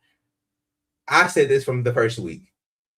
This man, and most times, I don't think that the patriarchy or the people who uphold the patriarchy really give you space to like really evaluate and understand if a guy has trauma. You just kind of got to suck it up and get over it. But this guy was abandoned by two Black women specifically as he was growing up. And then I don't think I'm sure Logic probably has his own Red Pill podcast if he does have one. So in my opinion, he probably didn't have the best tutelage and upbringing as a young man should. He might, according to him, he is doing all this stuff. But again, we don't really get to put a point and put a like wrap a bow on it in terms of the trauma that he has. If this is somebody else, we would have been like, oh, poor little tink tink. They parents then did this, and they brother did this, and they boyfriend and cheated on them 5 different times, and this is why they act the way that they act. But since Mecca is a black guy, we already know. Get over it, brother. Now, considering all of these things, he's still trash in my opinion, brother. You just need to tell Belle Jolie that you're not really interested in her like that, or you're unsure. He's in the place where he's pushing her away, and if he would just fall into the relationship, because I do think he loves her, I do think he cares, but I don't think he even said, I don't know if I'm in love. Like, do y'all listen to these shows to like respond and be angry about personal situations, or do you pay attention to like really understand the people? He said he's never seen love. I don't think Logic keeping a woman. Obviously, he failed twice, and I'm sure if he had another wife, he failed there too. But he doesn't have any good representation of what love is. On the flip side, Belle Jolie, she doesn't have a very good relationship with love and how it's necessarily displaced or shown in relationships. In her responsibility, she's going all in and covering a guy that doesn't deserve it. Mecca doesn't deserve her covering. He didn't deserve her covering during the dinner dates, or during the couples dinner when they were on him for being performative. She's protecting him because she loves him, and she also has like, I don't know, attachment issues on a grand scale, but we won't talk about that. We'll probably just lean more towards Mecca. Regardless, we were going to get into, people are going to talk about his sexuality, his parents, his everything like that. I just see a guy who doesn't have a really good example of love and a relationship, and him being terrible to somebody who doesn't deserve it. And I'll land the plane with this. In my opinion, he hasn't done anything worse. Like, all this stuff he's doing isn't as bad as what I think it is to the viewers. Like, the viewers are more hurt, and we want Belle Jolie to get out of there. But it's not like he has been he's not as disrespectful as Chris or Kechi. He ain't done, in my opinion, maybe I'm wrong, but I don't think he ain't dogged her as bad as Kechi dogged him, and that's a fact. But we're not playing as bad as Olympics. Yeah, and can I ask a question? What is with this like shady, belittling, to me, misogynistic tone of your whole speech, talking about the sisterhood and what we're not going to do and what the sisterhood are coming together? You could just like give your speech without talking about what the sisterhood is quote unquote going to say and what the sisterhood thinks. Like, first of all, are you the grandmaster of the sisterhood now? I mean, but I'm trying to figure out who you being shady to, because if you want to just it's been like Seaway, we've been talking about the sisterhood for weeks. But that's kind of like shady though, because you can literally just say, hey, I want to talk about you. You were right with Belle Jolie's trauma. And to me, the reason why she's even in this situation in her covering, I think you were right on. I also think the fact that a lot of his behavior is it does stem from his lack of being shown love and example of love. That doesn't mean though, from his very traumatic background, that he hasn't developed some type of resentment or whatever he has for her that she didn't even earn or deserve.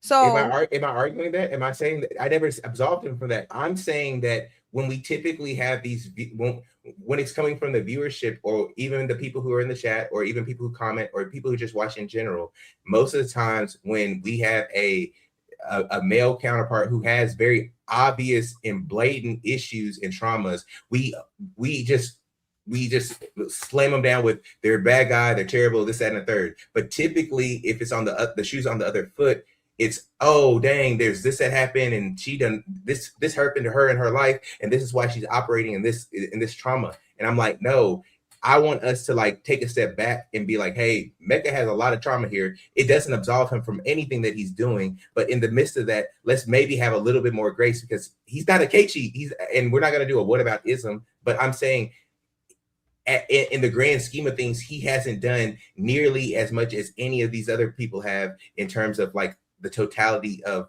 the impact of, or the damage of what they're doing, of their actions. I disagree. And I think that what he's doing is very damaging, because he's acting like he's actually sweet and kind, but every single time she lets her guard down, he takes her down 5 to 6, 7 pegs, unprovoked and random. I actually think that's terrible. And when we're talking about women like Miss Leatherskin, the way she treated multiple reality TV show man, she said that she had trauma and no one gives a F. The way that she treated him and her behavior, I wasn't around if you guys talked about her, but you know, Not yet. They're gonna okay, be so yeah, I last. mean, I don't see women making excuses for her and whatever trauma she got.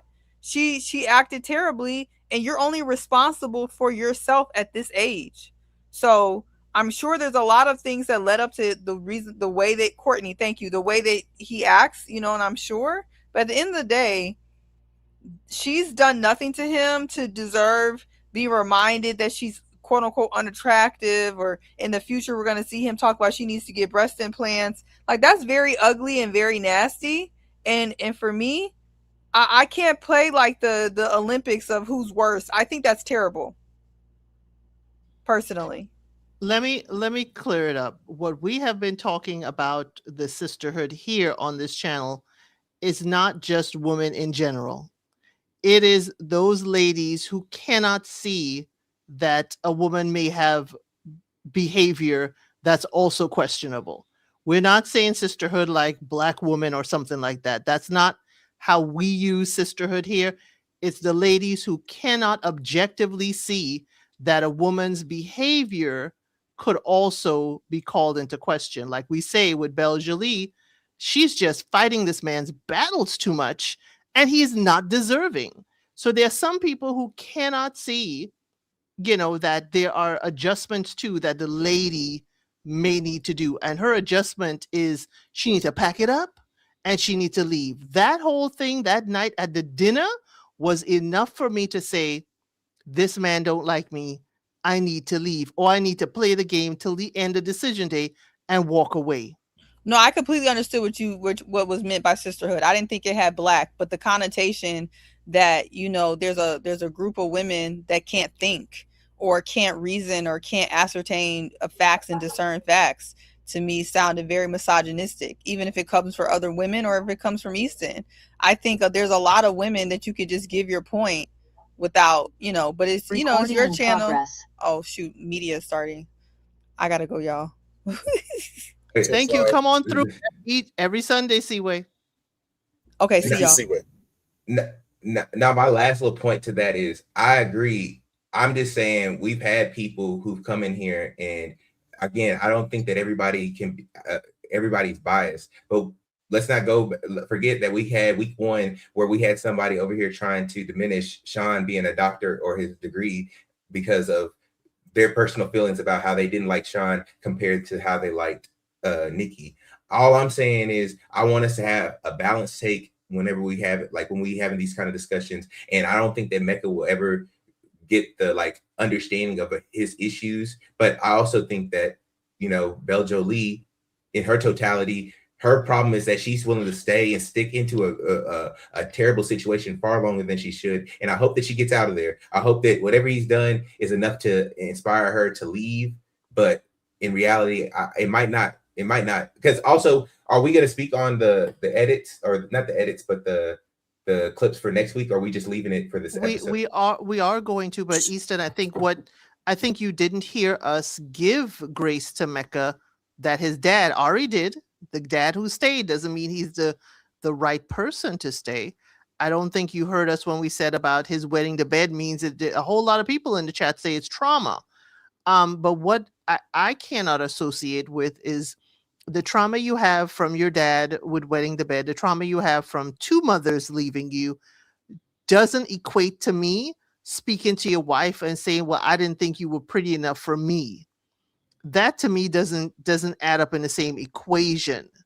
But I could see if someone could explain it to me. The only bail I would give it is that he's not, I hate to say it this way, but he's not used to a woman fighting his battles or fighting for him and having to step up and protect her in the same vein. Because he definitely didn't protect her at that dinner. He actually exposed her on her birthday. let me bring this all together because I kind of see this, I kind of saw this a little bit of everyone, how everybody saw it put together, not just one sided everywhere. It was interesting to me. I said from the very beginning, they put two people with similar but different traumas together, and we are sitting here to watch them trauma bond. That was a problem within itself, off rip. But they're together. Also, a few weeks back, and it's, I hate that it's coming up now, and the way Mecca did it. But I'm going to explain how he did it because I thought that was very interesting. I brought up weeks ago, if y'all remember, we had a whole conversation about whether or not should a man be more into you than you are into the man. And I said how unhealthy it could have been for both ways. Okay? When Mecca brought up the conversation of, hey, I think you're a little more into me than I'm into you, and Bell saw it as closer than what it was, I said very specifically, he was not wrong. I also said it's not that he doesn't like her, because he does, but it was obvious that she was more into him than he into her, and he saw the unevenness of it, and that worried him for a second. Now, fast forward to this week, when he said what he said, I ain't gonna lie. My first thought was, bro, I wanted to take my foot, put it through the screen, and put it in his mouth. Shut up, bro. What are you doing? What are you doing? But roll it back. Look what was happening in that situation.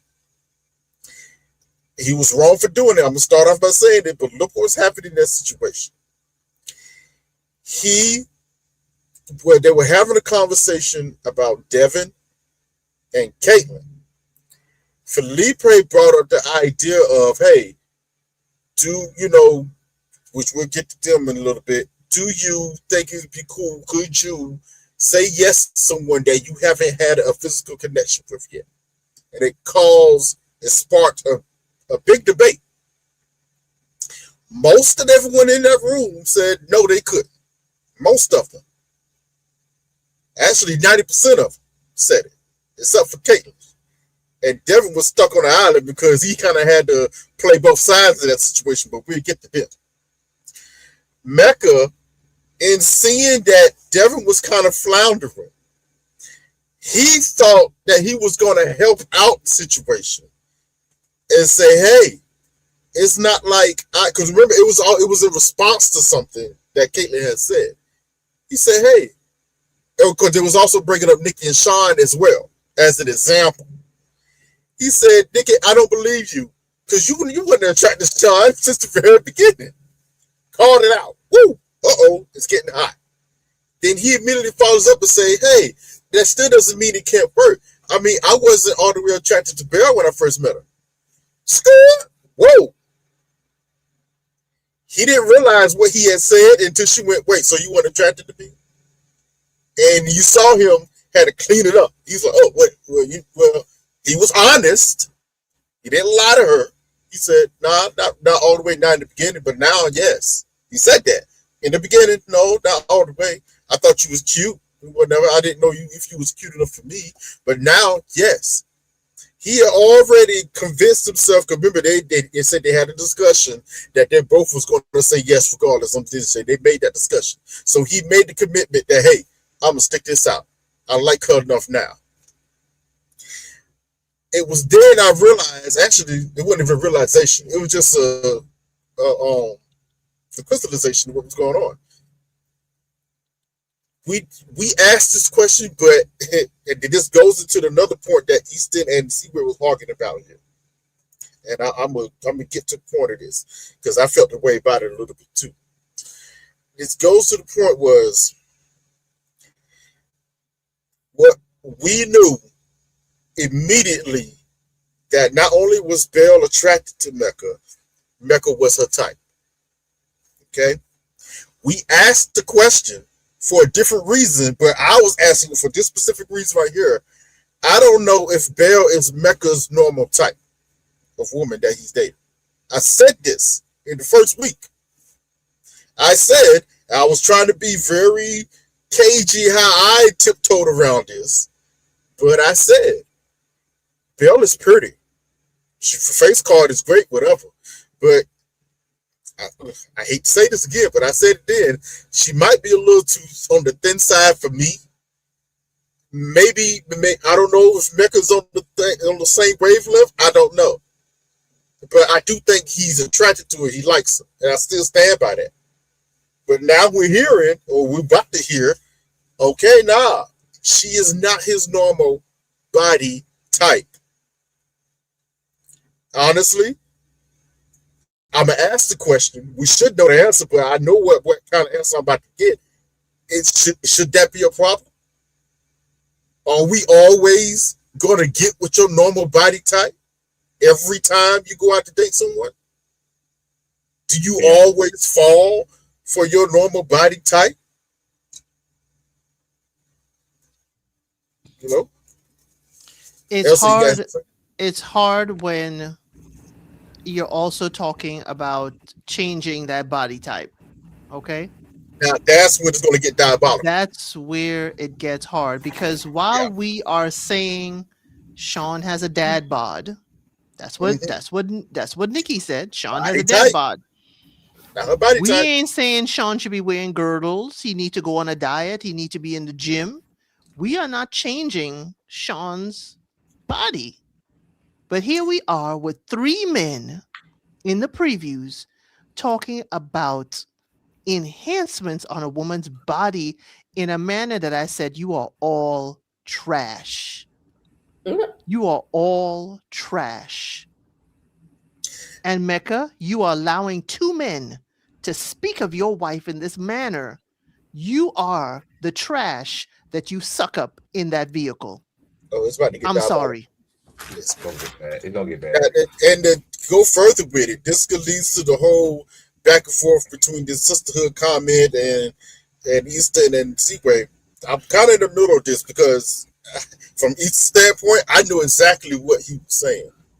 But I also understood what Seaway was trying to preach there. But let me give it to you in this perspective. And now, I see this, we see this all the time.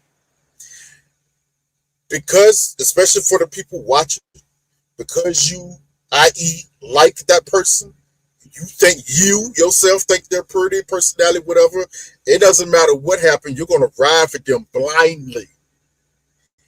If the other guy, and we've seen this happen many times before, because we like Bella, it's because we like Belle so much, and I like her too, but because we like her so much, we blindly do not take in the fact that, hey, a man that they may put her with may not find her all the way physically attractive.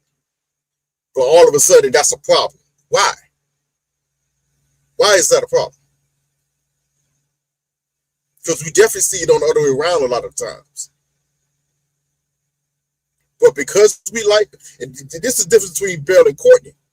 Courtney kind of was facing the same issue with Nick. It's kind of the same issue, just in reverse. But as people were saying, Courtney, there was on Courtney head, this and that and third. I guarantee you, let's keep it real. And I hate to be If shallow. Courtney was black, they wouldn't. That, and on top of that, if Courtney was even prettier, they wouldn't. They would not. They would not. But because Courtney presents the way she presents, and her attitude makes it even stinker, she ain't gonna get no support. It is what it is. But does anybody have anything to add on to this about Belle and Becca? I think that you should, again, to just echo what Elsie was saying. I don't think any man should, speak or have that locker room talk about a woman's body. I don't believe in that. I think that, he left her out to dry plenty of times. My only issue with Belle Jolie is that it's the same with Mem. when we have these discussions, we expect the snake not to be a snake, and the snake is going to continue to do snaky things. When in reality, it's on you to move and absolve yourself away from the snake so you don't get bit. Her trauma is forcing her to attach and linger longer with a guy who is breadcrumbing her. I mean, I don't know. She was so happy about that birthday gift, and I'm like, brother, I hope with those shoes, he got $600-$700 shoes on. He's a sneakerhead. He ain't. I think he could have done more, in my opinion. But hey, not my ministry. All I'm saying is he's been breadcrumbing her, and also he doesn't have the vocabulary or the discretion with his voice and how he uses his talking points to protect her at any times. He shouldn't have used the time during the group dinner with Devin and all of them as a time to talk about how he wasn't attracted to Belle Jolie, because you're not protecting your partner, you're not protecting your wife. And that's something that if you do say, you say to the boys, like, hey, I wasn't originally like, you got a good woman here.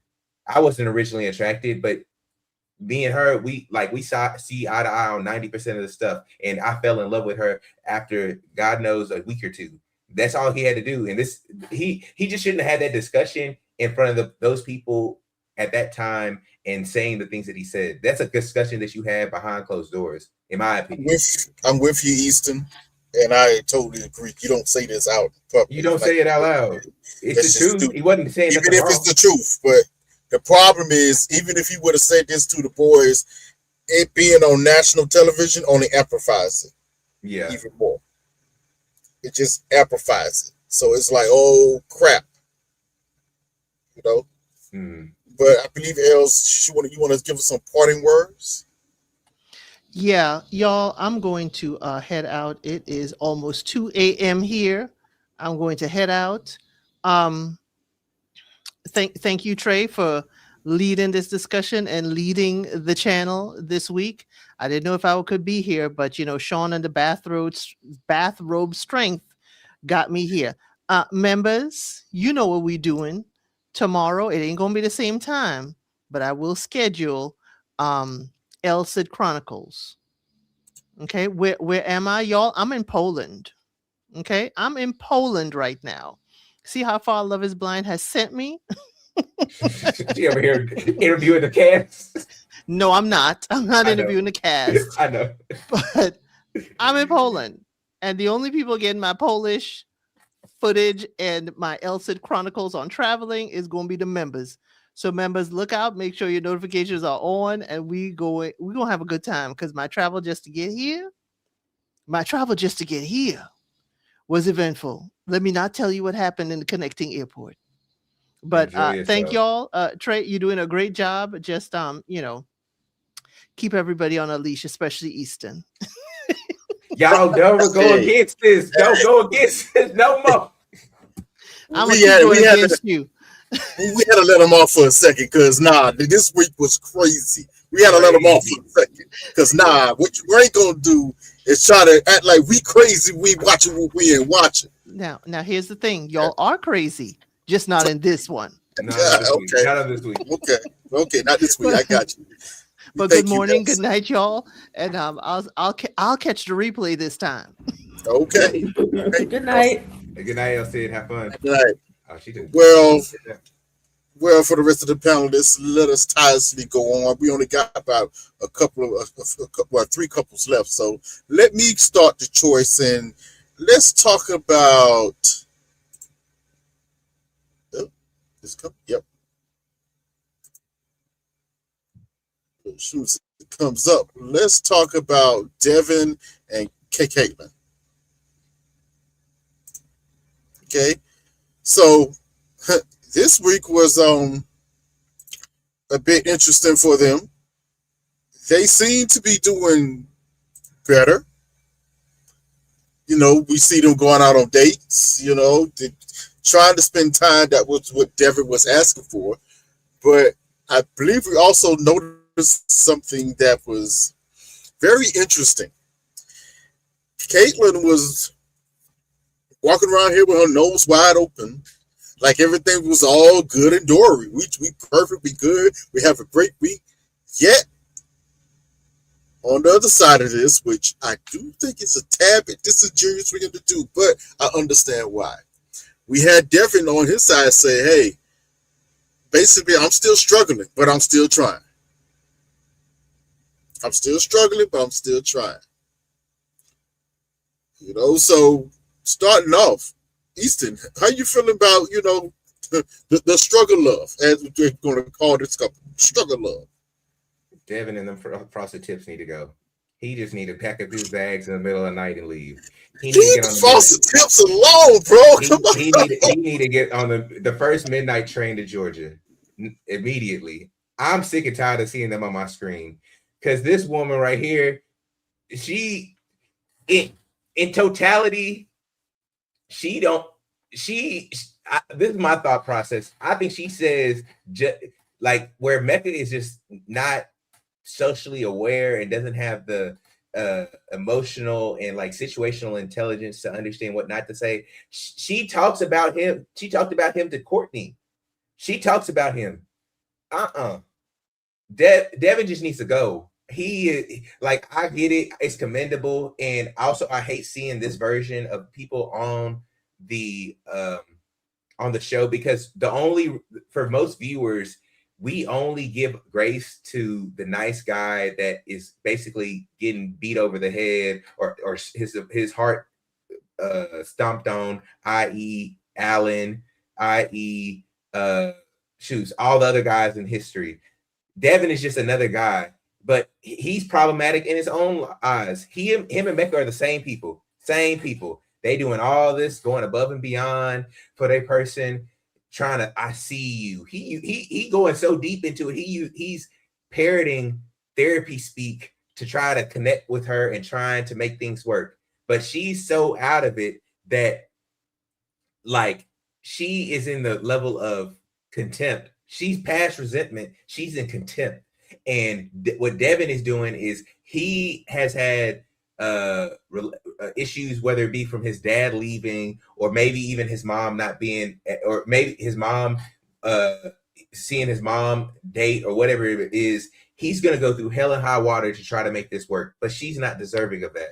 And so him and Beljo Lee and Devin are the same people. But the only reason why we give Devin any grace is because he's the quote unquote nice, sweet guy who's going above and beyond to try to make this work. Devin, get out of there. But I have no sympathy for you, brother. You a rugby player. You shouldn't be doing this. And yet you're here getting curb stomped by Caitlyn. And Caitlyn, just go date Courtney, and then your life will be better. Yo, not curb stomped by Caitlyn. Yo, Ari, you listen, you know, hey, PC, are you with me? You know, Kurt Franklin curb stomp. How you feeling about all this? Yeah.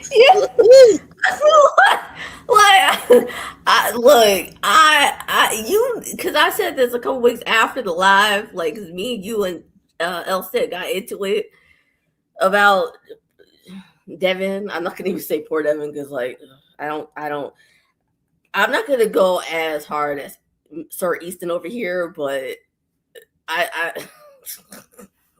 sick and tired of it. I'm sick and tired of it. Oh, I'm still reeling from that read, Easton. Like, geez, like, I mean, I like the dude, but I was going on him like that. Like, dang, I feel burned, and you weren't even talking to me. So I'm like, sorry.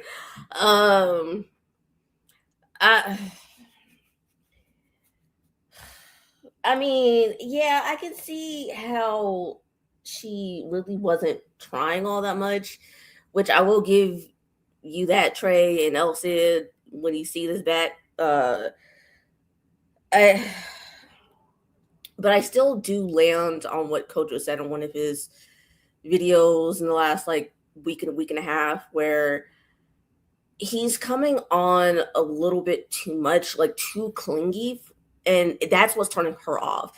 It's not to say that she's right in being all the way off.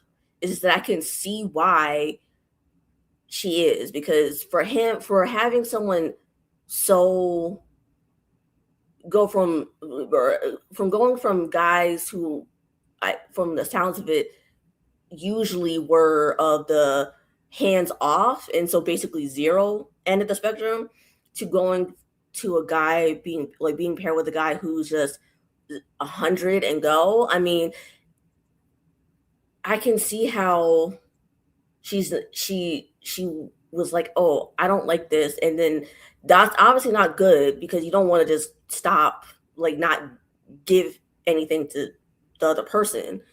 I'm not faulting her for feeling that way. The way she's going about it is just the wrong way. So I will give y'all that. It's just, yeah. That's basically all I got, because they seem to be doing better. So we'll see if they maybe go a little bit further or in the better direction. But that's kind of all I got. I'll let you go, Trey. Real quick, Trey. I just want to say this last thing. My only issue with people like Devin and Beljo-Lee and even Nick, even though he's fake, is that those people or that archetype knows that they're getting dog walked and breadcrumbed, which is why they push and lean more into the actions that they do. Devin specifically did the whole Harry Potter night and does the Taylor Swift stuff, and he's doing more. He's extending himself more because he knows that he's getting less. So he's trying to meet them somewhere. The same thing with Beljo-Lee. Beljo-Lee went above and beyond to protect Mecca because he kept pulling back. And that's a problem with that person. That's not a problem with the person who's causing the trauma. And so that's why I penalize those type of people a little bit more, or I like speak the way that I do, because that's your problem and that's how you're complicit in your own demise. You know, when the experts brought up the fact that Devin's light is dimming, at first I was like, I don't know about that. But then I was like, no, they're right. They're right. You know, he's dimming, and it's still being dim. They asked him again this week, hey, Devin, you good? They're almost checking like, hey, bro, blink twice if you okay. That's kind of what they kind of giving him. Blink twice if you okay. And if you notice, she gets very upset about it, because we said this a few weeks ago. I have trained him to be like I want him to be. Stop messing him up. Is her response. She likes things the way it is because it suits her, without realizing, wait a minute, there's two of us here. We need to find some type of balance that we both can get what we want out of this relationship. It's all about Caitlyn or bust, if you notice. Even when, if you notice, the conversation with, we finally meet back up with her dad again. And honestly, this meeting is a far greater meeting that we had with him at the wedding. Because everything her dad was saying, I felt like he was cooking on a little bit.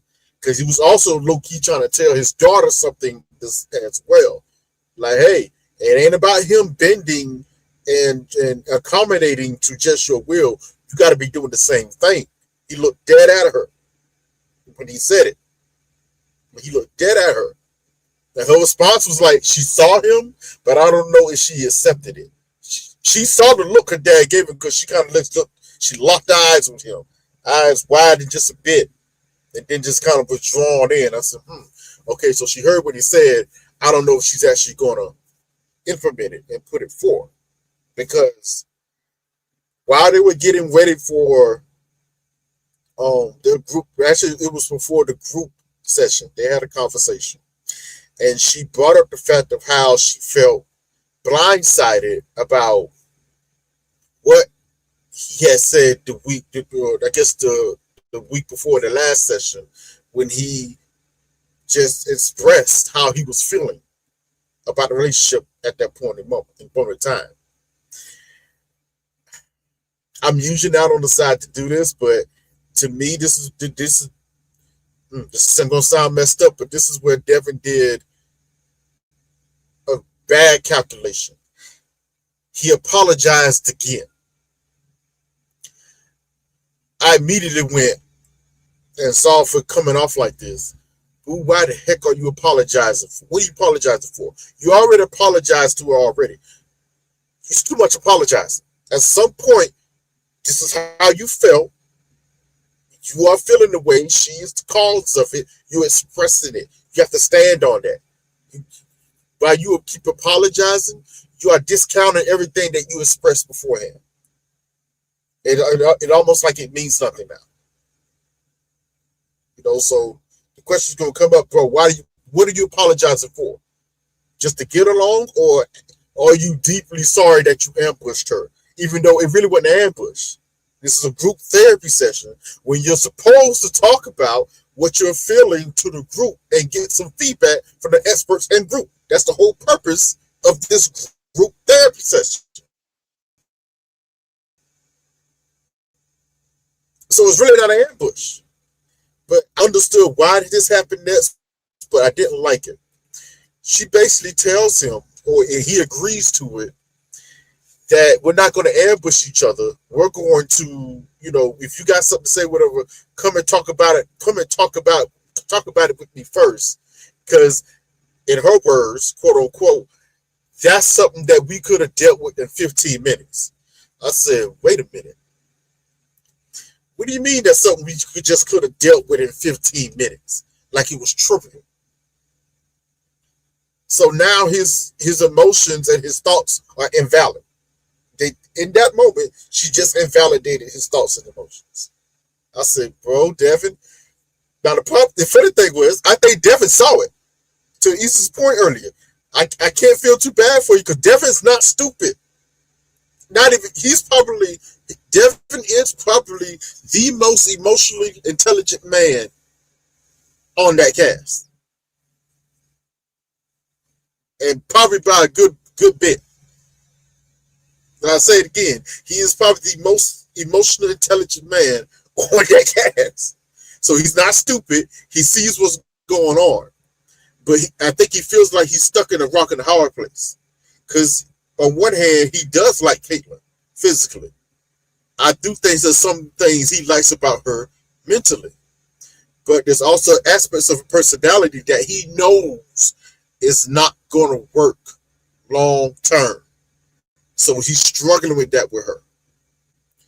On the flip side of it, I do think Caitlyn is...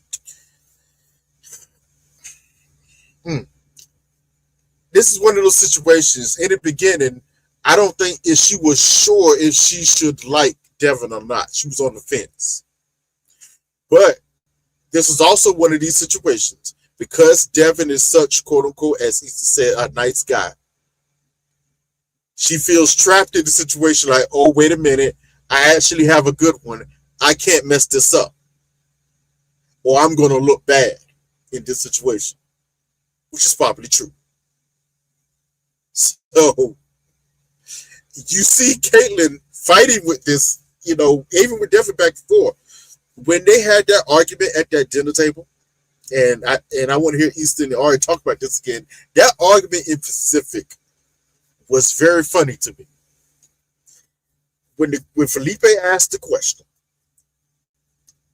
and we're gonna go to them next because I think I got things to say about Felipe. But when Felipe asked that question, he said, "Hey, are y'all okay with saying yes on decision day if you have not had a physical physical encounter with your partner?" Everyone but them, including the people who hadn't had a physical encounter yet, said, no, we're not saying yes on decision day if we haven't had some type of encounter. Everyone. That's including Sean and Nikki, all of them. Caitlyn was the only one that was fighting tooth and nail for what reason I don't understand. I don't understand why she was fighting so hard. It sounded like she misinterpreted what he was saying. Like he was condoning. Like I don't get. Possibly. She was triggered. Yeah, she was triggered because she is. I think she assumed that he was gonna cheat or something like that. Or it's just like an automatic thing that he would like someone's gonna want to go out and cheat, and that's not what he was saying. No, it wasn't. That wasn't what he was saying at all. Yeah, I think two things happened. The first one was she knows in her own mind that nothing physical was going to happen between her and Devin during this process. I think she pretty much, actually, she kind of said that back when it was on their honeymoon. You know, that's kind of what that's the boundary she put up. So now, fast forward to now, she actually kind of likes Devin a little bit, somewhat. She likes him. But when Felipe asked that question, that put a real scenario in her face that I don't think she was ready to face. I think she really thought she could break from this situation to her liking and just drag Devin along. But when Devin responded in kind with almost everybody else's same viewpoint, but adjusted, the first thing she did was lash out, which tells me she wasn't listening to exactly what he had said. Because his exact words was, "I get why everybody is saying that." In a lot of general relationships, what would happen next is if you're not getting something from your partner, most people will go out and find it someplace else. And for a lot of instances, that is true. Even the experts have said, like, wait a minute, what he said was nothing wrong with what he said. It's actually a very valid point. And Dr. Lisa was like, I don't think she heard what we heard. I don't think she heard what we heard. Even when he tried to explain it to her, she wasn't hearing it. She was cutting him off. Like, yeah, and it seemed like she thought that he was excusing the behavior of someone doing that, which he wasn't. He wasn't excusing that. It's just the simple fact that that's what people feel like, and so that's why they do it. It's not saying that it's right, just that is what they feel like, and so that's what they feel like they need to do in order to get what they want. So yes, but because of all of that, that led into the whole spiral event of Devin trying to scramble and getting lambasted by Caitlyn. Also, Caitlyn on the defense of the whole table, feeling like she was by herself again. So you just want to be rid about it and don't have my back. Super, yes, like Christine just said, super defensive. On top of that, that led to the whole tirade with Mecca sticking his foot in his mouth and saying what he said about Benjamin. All this stemmed from that because he was actually trying to come in support for Devin. Yeah. That's the reason why he said it. Even though, I can tell he wasn't thinking in the moment. He just trying to defend him. Like, hey, bro, no, hey, it ain't that serious. I mean, hey, I wasn't fully attracted to her. Like, oh, crap, bro. By that time, it's already too late. Yeah, it was too late. And then on top of that, that just led to Felipe. That's when he went around the whole table. All right. He said, I don't think that's what Devin said. You kind of going off from him and you're not even finished. Then he went around the whole table. He asked everybody in turn. And that's when you got the answer from everybody. No, I'm not saying yes, not saying yes, not saying yes. Even the Sean and Nikki, not saying yes, which is funny. They said the same thing. Funny. Same thing. So Caitlyn fell on an island. Then Felipe looked back at her. Hey, what you got? And then Devin, but if you notice, this is kind of funny how male relationships work. Felipe was actually throwing Devin a bone. He was throwing him a bone by putting the bad guy onus on him for asking the question. And Devin responded with what? F you, Felipe. Brownie points. Brownie points. Because she immediately went, oh, well, finally, that's something. Crazy work when she said that. Yeah. Crazy work. And considering she wants him to be so defensive over her, or she wants him to be so defensive and protective over her, but whenever it was that discussion with him and Courtney, she left him high and dry. This is why I don't have any sympathy for Devin. It's true. I don't have no sympathy for that man because he's seen it all and he continues to ride out with her. So, but you just hit the nail on the head, Easton. She wants protection and defense of her husband, but she has never defended him in anything. In anything. She talks about him so bad. Yes, anything. And when they look back at this, it's going to be even more evident. Like, wow, yeah, you really said that? Wow. But since we, did we have anything else on them? No. Well, since we're going to switch it over, and I brought them up already, let's talk about. As soon as it switches, but let's go ahead and talk about Felipe and Tori. Oh boy, Ari, this your favorite, right? You had to make that face. What are you smoking? Because, and yes, I had to make that face because you do on something. Sorry. I'm just saying, the peoples, you know what I'm saying? These your peoples. What's up? No, they're not. I can't stand neither one of the asses. I'm sorry. Yeah, honestly. Like, neither one. Wow. But please expound on that. I can understand Felipe, but why do you feel the same way about Tori? Because I feel like even though she's saying all the right things, like, obviously, Felipe, like we talked about earlier with Cameron, he isn't ready to commit, clearly, because he's said and done things since the very first episode where we can clearly see he's not ready. Now, whether it's because what Paul had brought up, that the reason why he did the show is because he's lonely, or because and I've seen people speculate that his mom signed him up, which could be a possibility. But regardless of what the reason is, he's not ready. And so, yeah, Tori is saying, she's looking stoic and she's saying all the quote unquote right things, but by saying, stuff like, well, that's your problem to fix because you're not ready to commit. It's not my problem, which that's a good stance to have.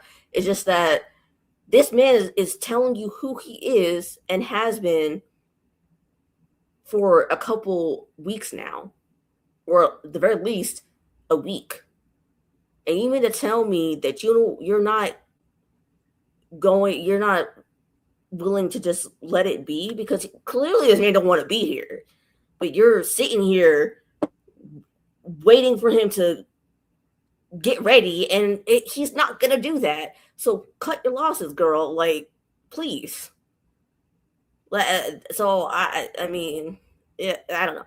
That's why I can't stand either one of them. But similar take.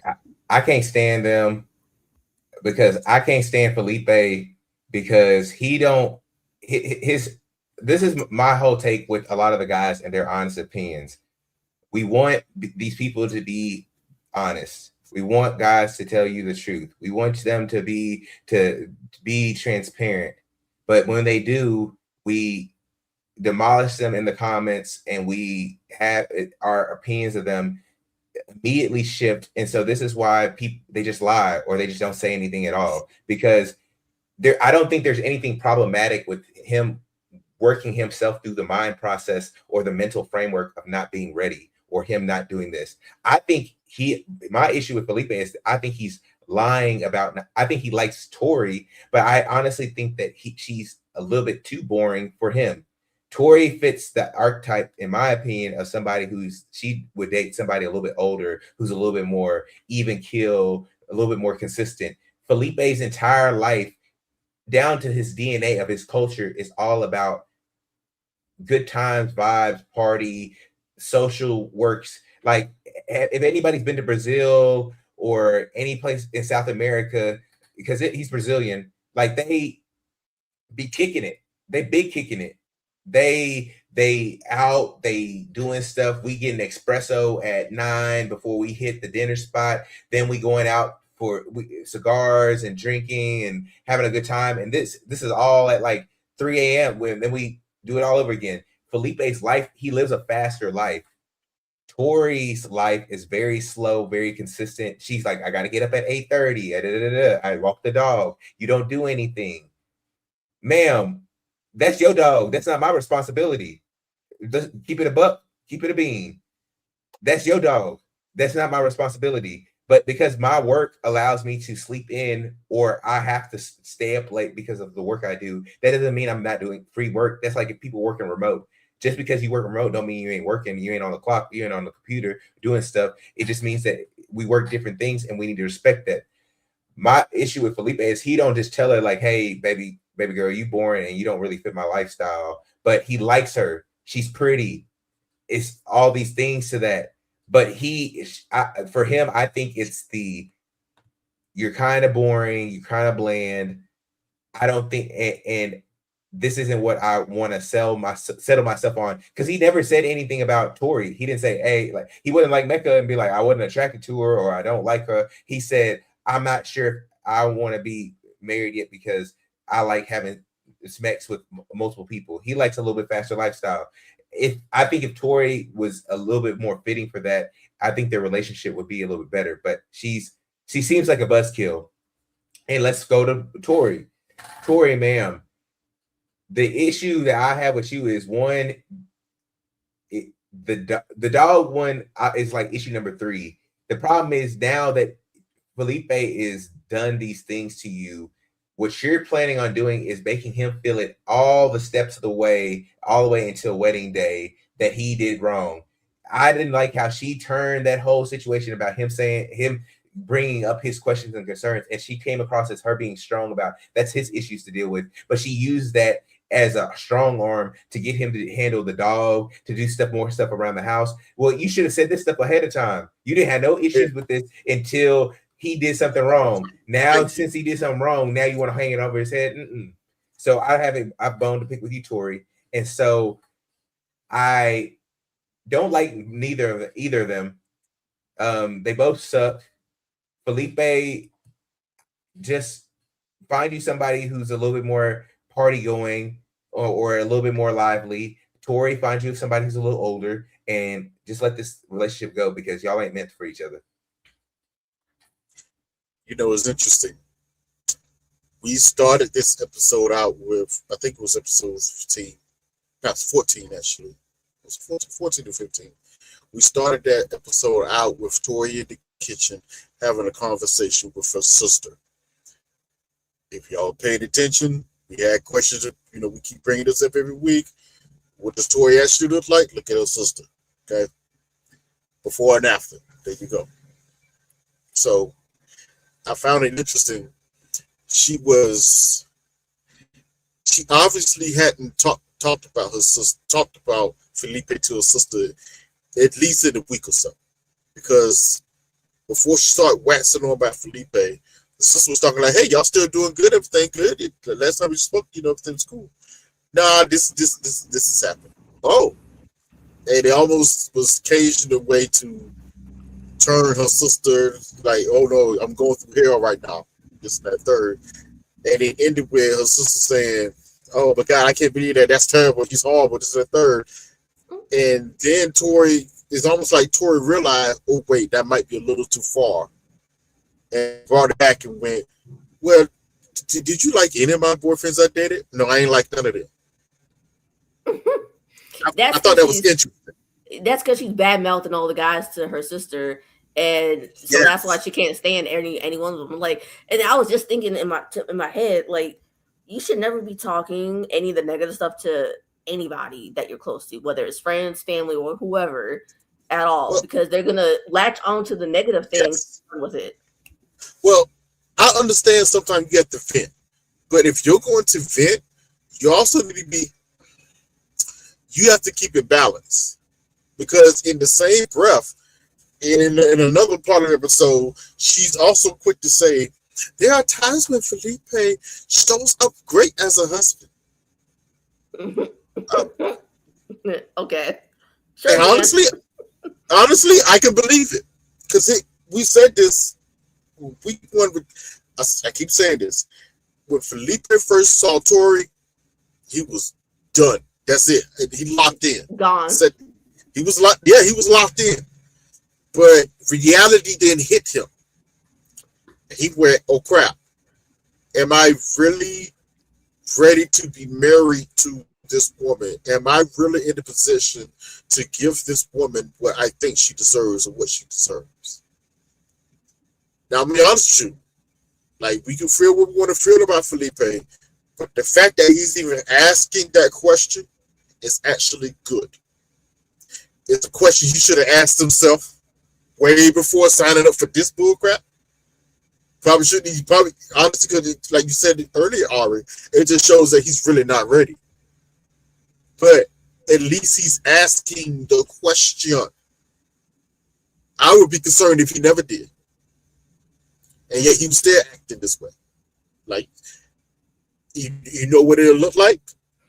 Cam. This is why I made the correlation with them earlier.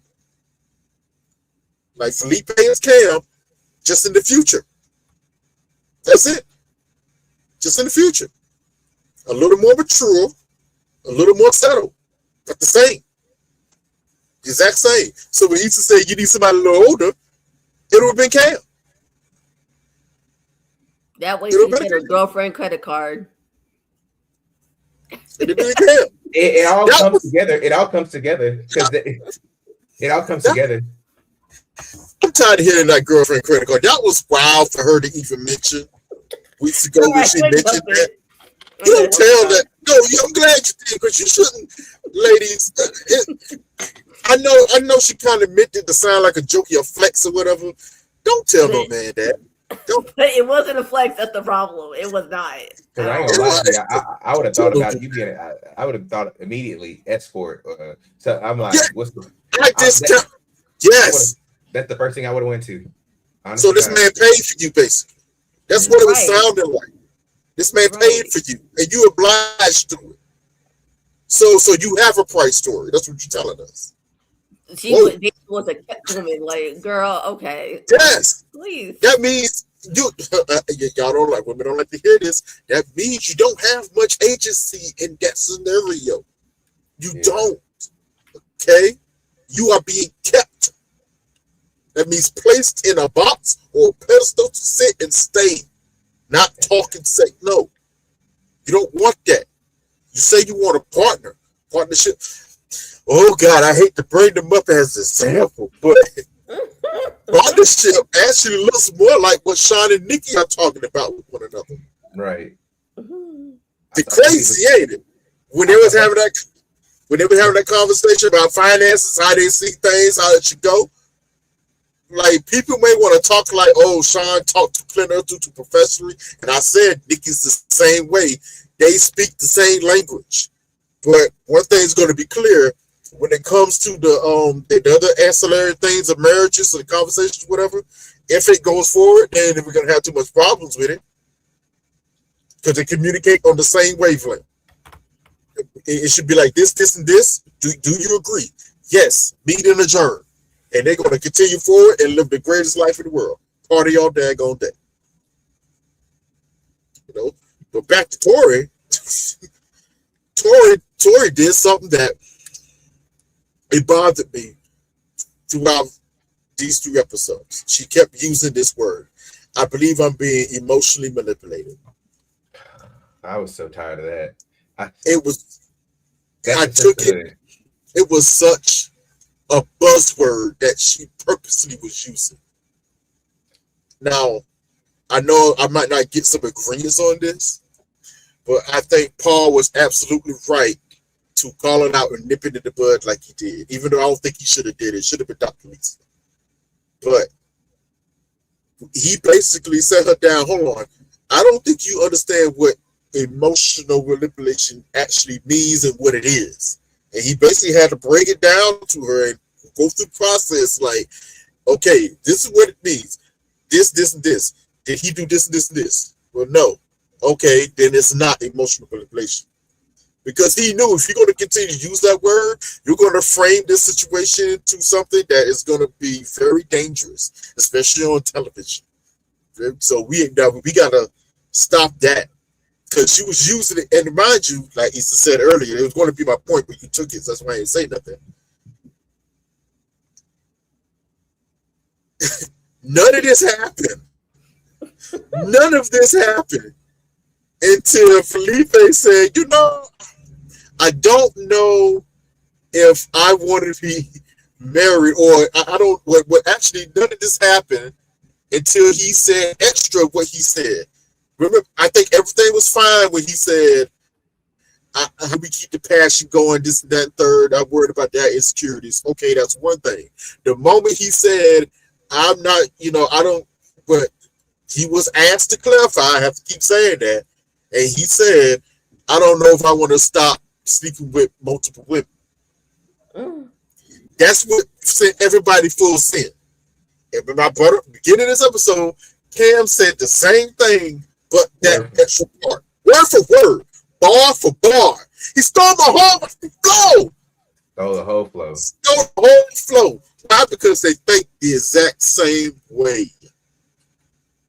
Cam is just a little older, so he's a little more seasoned. He knows how to maneuver a little bit better. Because he would never say nothing like that. He would never say the extra part that Felipe said. Nah, not the extra part. He knew the extra part was cool. He was like, yeah. Bro, you don't say that. You still young. You still, like I said, he just still going through the whole phase. Cam's coming out of his. He's like, bro, you're a rookie out here. You still a rookie. You should have never said that. And Rebecca is kind of too. That's why he put his foot in his mouth. Like, bro, she's stupid. If you notice, even Sean was sitting across the table looking at them like, yeah. What you, bro? That was when you got Sean looking at you sideways, like, why would you say that? What, bro?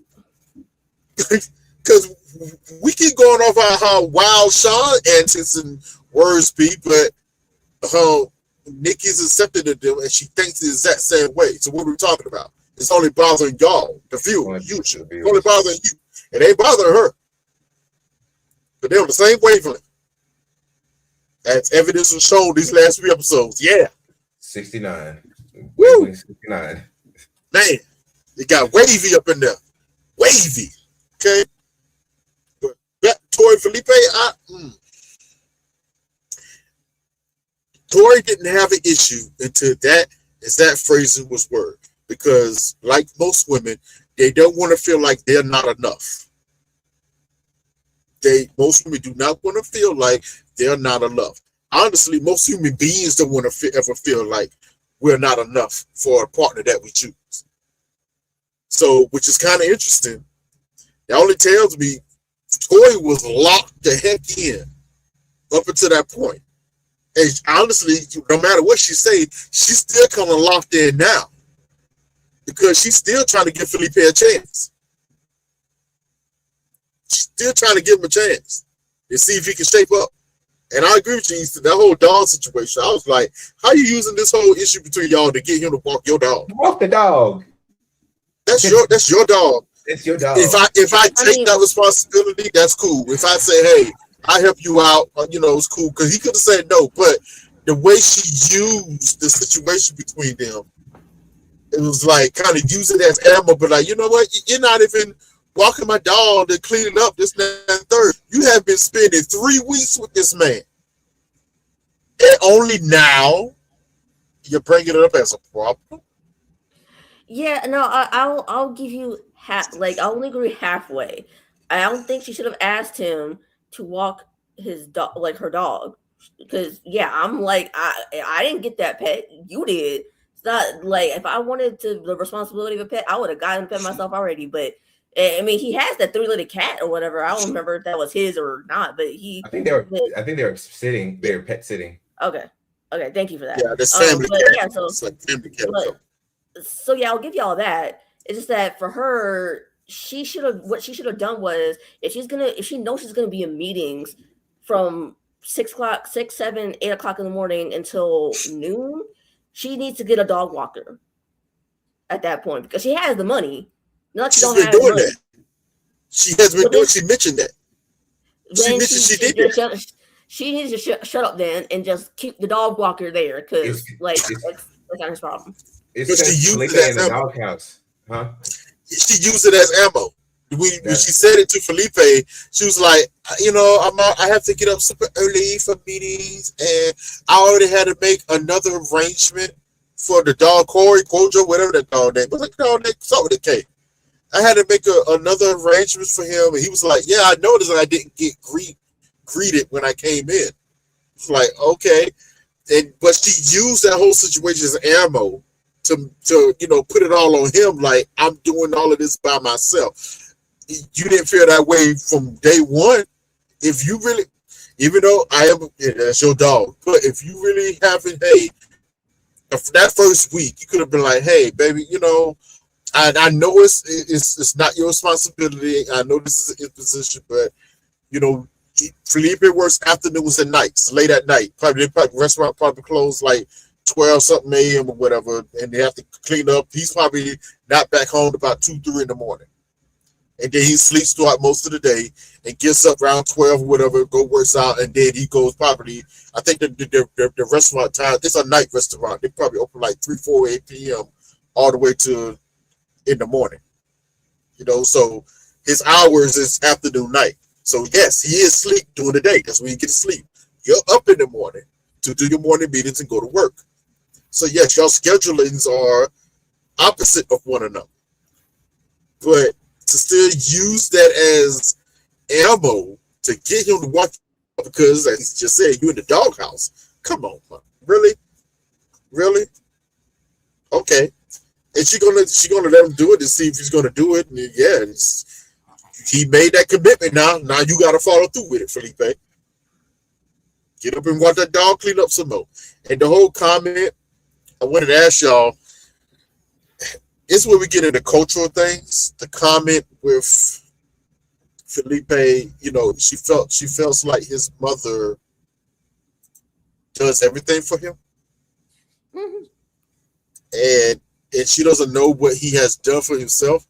I find it funny because I think she's forgotten, and maybe she doesn't understand. Like, this is a Brazilian family, I don't think she. There's a reason why me, Miss Elsie, watch Love Is Blind, other countries, Brazil, this, that, third. You get different cultural references of how they handle things. This, that. That's very vastly different from America. Everything that they said it's funny how she caged it. Everything that his mom does for him, she thought it was too much, but she loves his mom. And she's Superwoman. So I'm like, okay. Okay. But I don't think she realized culturally, that's just how it kind of goes in those, Latin countries, Brazilian families, this and that third. Yeah, the men in our standpoint, in America's standpoint, by American standards, they're going to present as mama's boys. Because culturally, that's just what it is. Yeah. Well, Felipe and Tori, they both on my SHIT list. And Not the least. and that could be because she's obviously coming from an American stance mindset, Yes. and so because she's coming from that mindset, she's also seeing them in America, and they're not in Brazil. So why are you treating him like you're still in Brazil when you're not? I mean, I'm saying that it's right, just that might be what she's thinking. I get it. But it's also kind of a cultural blindness that she kind of put herself to in that situation. Like, I'm not about to sit here and pass all types of judgments on to a different family. And culturally, I know they do things differently. I have to either accept that, or instead of you complaining to everybody else about it, that's probably something you should actually talk to Felipe about. But you didn't. You just caged it as, hey, would you walk my dog and just clean up a little bit? Like, that's not a real conversation. He's actually sitting there asking you, what can I do? Let's talk about it. And she's not being deep enough. No. Mm-hmm. No, but if we don't have, if anybody else doesn't have anything on them, we can get to this last couple and say, finally, the Wicked Witch is dead. Thank God, get her out of here. But also Nick is gone too, and that's the one I really wanted to go because again, I get it. Courtney's problems, and I have to be fair because as the years have gone by, I've always said the obvious and oblivious issues or traumas. I don't think that there's a lot to learn from it. Like Courtney, I think her issues are so apparent, it becomes something of the such of like, we're beating a dead horse. Like you wanting Courtney to change, and she's the variable that's not going to change in their relationship. She's always going to be a nagger. She's always going to be insufferable. She's going to be somebody that you don't want to be in a relationship. But the person who can change and who can alter the relationship is Nick. But what did we see with Nick? Nick was ultimately super performative. He never stood up on his 10 toes on any type of business and did nothing, even to the very end when they asked him, "Who do you think y'all should be in a relationship?" And he's like, "Well, I can see myself staying." And that wasn't a bad thing, but he should have just went ahead and said, "No, just cut it. I can't. There ain't nothing for me to do. Live out with Courtney." He should have said, like, this is Little Rascals, "Dear Courtney, I hate your stinking guts. You make me vomit. You're the crust between my toes." He could have did that. He could. My boy could have did that. Yeah, my boy could have did that, but he didn't because he couldn't even come up with the enough cojones to tell her like, "Hey, I'm not supposed to do this no more. Like you were disrespectful to me. I tried my best," and that's my issue with Nick. Courtney. All these people in the relationship, most of the times it's very obvious. And I'm like, well, a snake's gonna always be a snake. So it's not gonna be like we're trying to like beat the snake over the head to stop biting people. When in my reality, it's like there's one person in this relationship who can change and alter trajectory, and that's Nick. And Nick needed to get out of there. And even to the very end, he never did. And so that's why I have more smoke for Nick than I do for Courtney. Courtney, yes, insufferable. Can't stand her. And also, my last little point with this is, I always find it interesting when people talk about how we defend or how we talk about men versus women or how we like compartmentalize them. But in reality, the only way you can people will hold somebody like Courtney accountable is if she is, if they're insufferable. We've seen it time and time again. Michelle was insufferable. Courtney's insufferable. Caitlin's insufferable. Old girl with the wide back from Love Is Blind that was with Nick, insufferable. The only way you'll get any type of smoke from the greater good of the sisterhood is if you're insufferable. But I think that there's so many more learning layers from there, and I hope that we can like dig into those rather than it being like, let's just beat the snake over the head because it's a snake. Before you go, Ari, I'm gonna pose this question. I want you to answer back, Easton, but Ari needs to go first. I get why you're going in on Nick, and I kind of feel you the same way. But I have to pause and ask this question first. Can we make these determinations about him if that's not really part of his personality? He does, like you say, he doesn't have the cojones to do it because that's not his personality. Period. He's not a stand-on business type of man. To Courtney's point, I would you get a response to that, but Ari, respond to that first.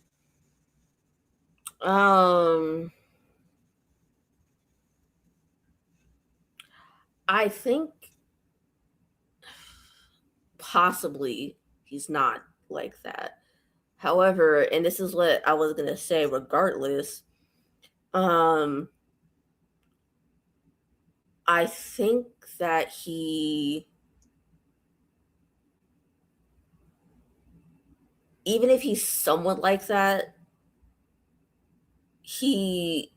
by the point that they decided to split, he couldn't get a word in edgewise without her coming down on him and ready to karate chop his neck if she had the capability to do so.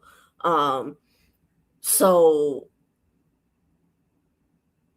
even if he was so, like I said, somewhat like that, because you saw him kind of do a little bit, try to speak his mind a little bit, but as soon as he did, she cut him off and was like, like all that. Like that's all she was doing.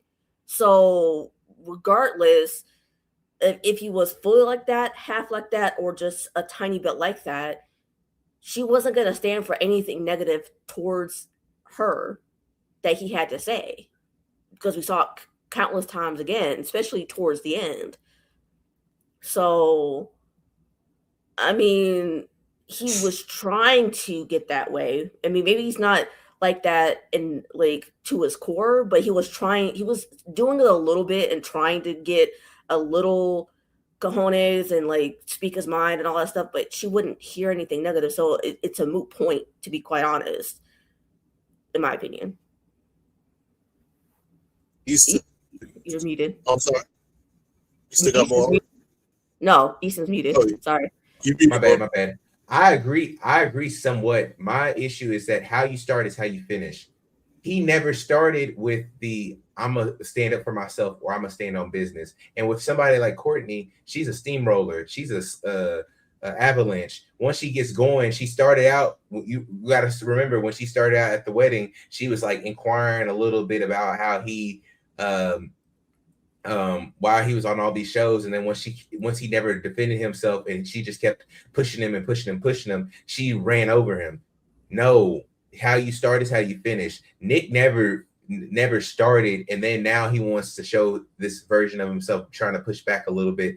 And that's the issue that I have with Nick. That's the issue I have with Devin. That's the issue I have with Beljo Lee, is that you're dealing with people who are breadcrumbing you all the way through the relationship, or straight up just disrespecting you. But then now, because of they say something or do something that is negative, now you want to take that as your opportunity to stand up and puff your chest out. No, you started the relationship, Devin, with Caitlyn, and she was disrespecting you.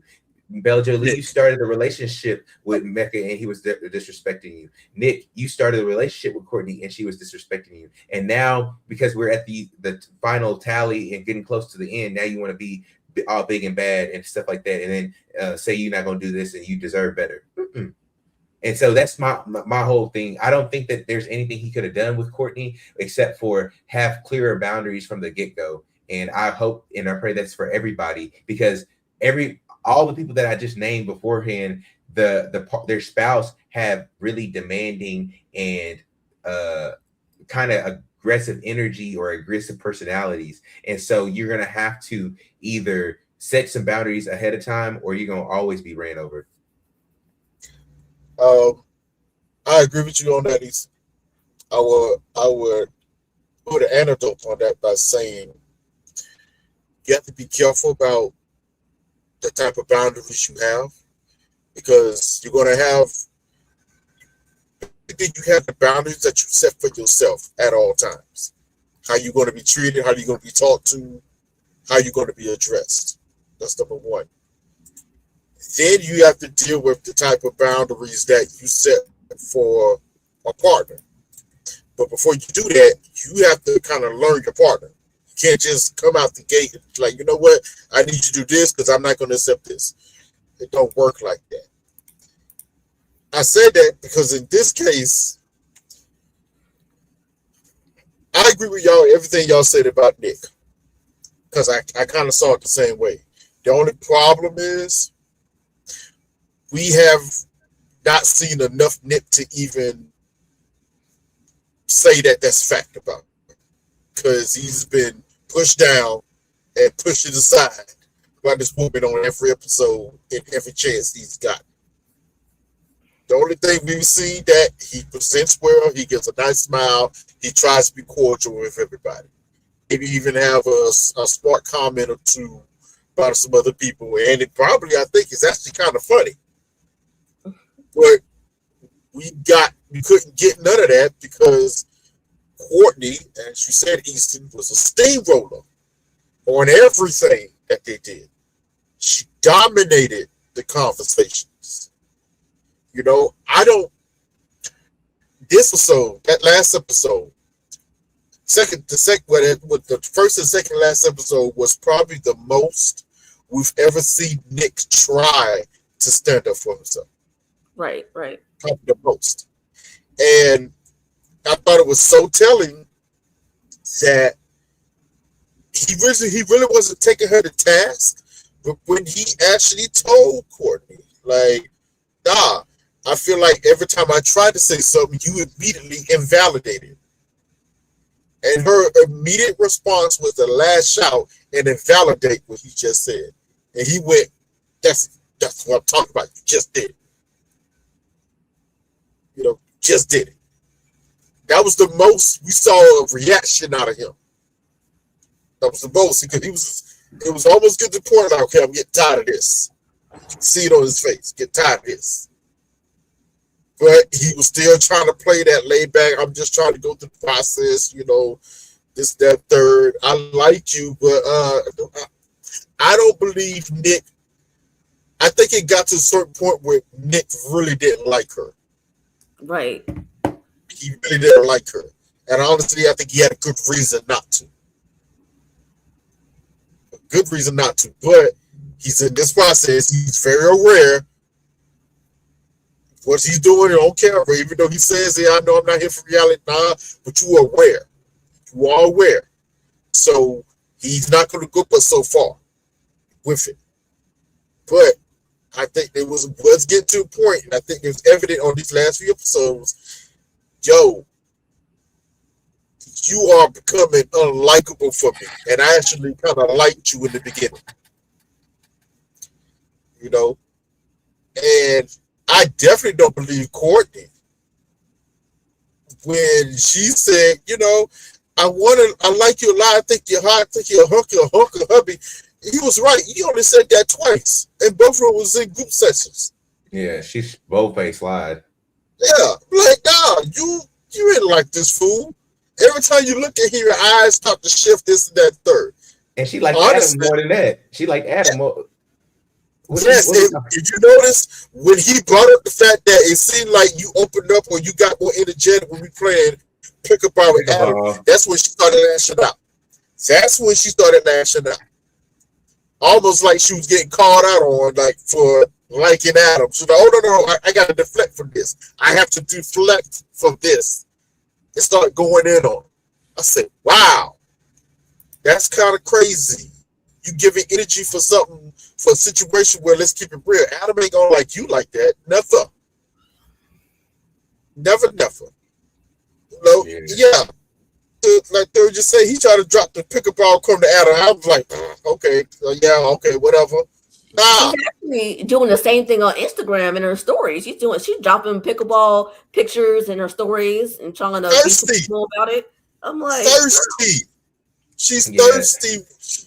No, she's thirsty for men that is never going to be home with. Oh, this is going to sound messed up for me to say. Oh God, and see, we're going to watch this back. She probably going to get me for this, but I'm gonna say it.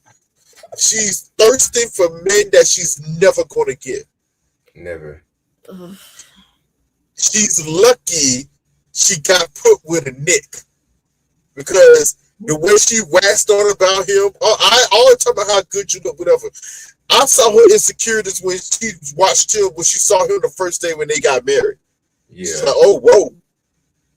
He's way too good looking for me. Wait a minute. Going on, I don't add up.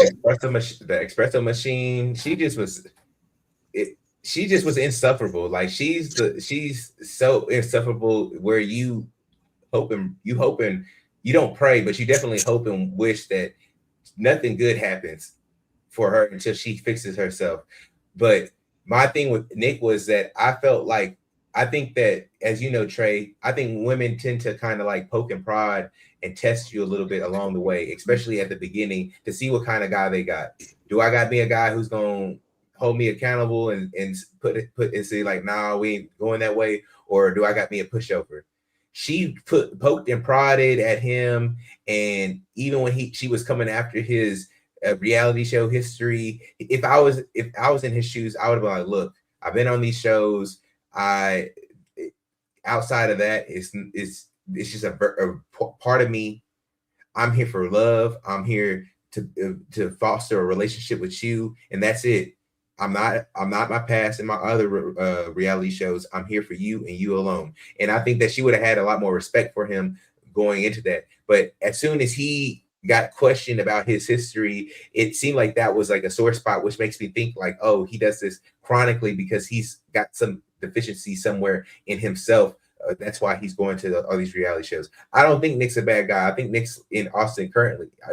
Nick's based in Austin. I don't think he's a terrible person. I'm just saying that I think us as guys, like we see it time and time again, and then we have a slew of women who are like, "Oh, poor so and so. Y'all never gonna ever be with these people. Y'all did that with Alan last time. Y'all, oh, poor Alan. He getting talked about and da da da da da." Yeah, but we're saying that quick. We run it down to the end of this, people. So a quick 30 seconds. What are you looking for next week, Ari?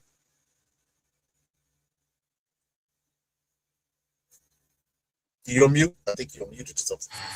Oh yeah, sorry. My computer was on mute. Sorry about that. I was saying that I don't think I'm really looking forward to anything, much of anything at all, because I seriously forgot about the couples retreat until Adam of all people brought it the hell up. I was like, couples retreat, really? Like, I was, because between Mecca saying that Beljolie should, or he would like her to have cosmetic surgery, but he doesn't believe she will get it, and basically, what was the? Because what? Hold on, let me look at my notes real quick. There was something about Felipe that I wrote down. Most likely not to get married, and they all said to Felipe, and then Tori's like, well, I'm concerned he's basking in the fact that he's a womanizer, essentially. I'm like, girl, stand the hell up. That's why I'm like, I can't stand the pair of them, because girl, stand up. Like, clearly he likes being the center of attention, especially with the woman or women, because he loves to sleep around women, according to him. So stand up and leave at this point, because why are you still here at this point? So, and then they did something with most likely too that they all sit Caitlyn for, and I'm like, dang, that don't look good for her either. So I'm like, I really am looking forward to this couples retreat. I mean, thankfully we're down to 6 couples instead of the 7, but we need to go back to either 4 or 5 people at this point, because after this, because we can't keep doing 7, because I was getting whiplash this entire season with all these people. I'm like, here, then over there, then every which way. Like, please get it back. I say the more the merrier. But thank you, Ari. You know, even though that was 30 seconds plus. He said, give us 30 seconds plus. We'll give you 1 plus. What you got?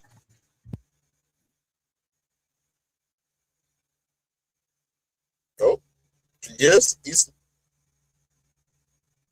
I think you muted, bro. Can we hear you? There you go. Oh, just like he's a little busy right now. I'm gonna just say, hey, I think we're gonna get chaotic this week. It's about to go a little crazy. We're gonna have some meltdown situations, which normally always happens at these retreats. You know, but ladies, gentlemen, I might be the only gentleman here. We have wound down to the end of this. We're just over our little 3-hour mark by 3 minutes. So we're gonna call it a quits for now, and we're gonna wish everybody a good evening and come back next week, same time, same place, same channel. And we're gonna discuss Love is Blind. And like, share, and subscribe on the way out. Please have a good night, everyone. Good night. Good night. Good night.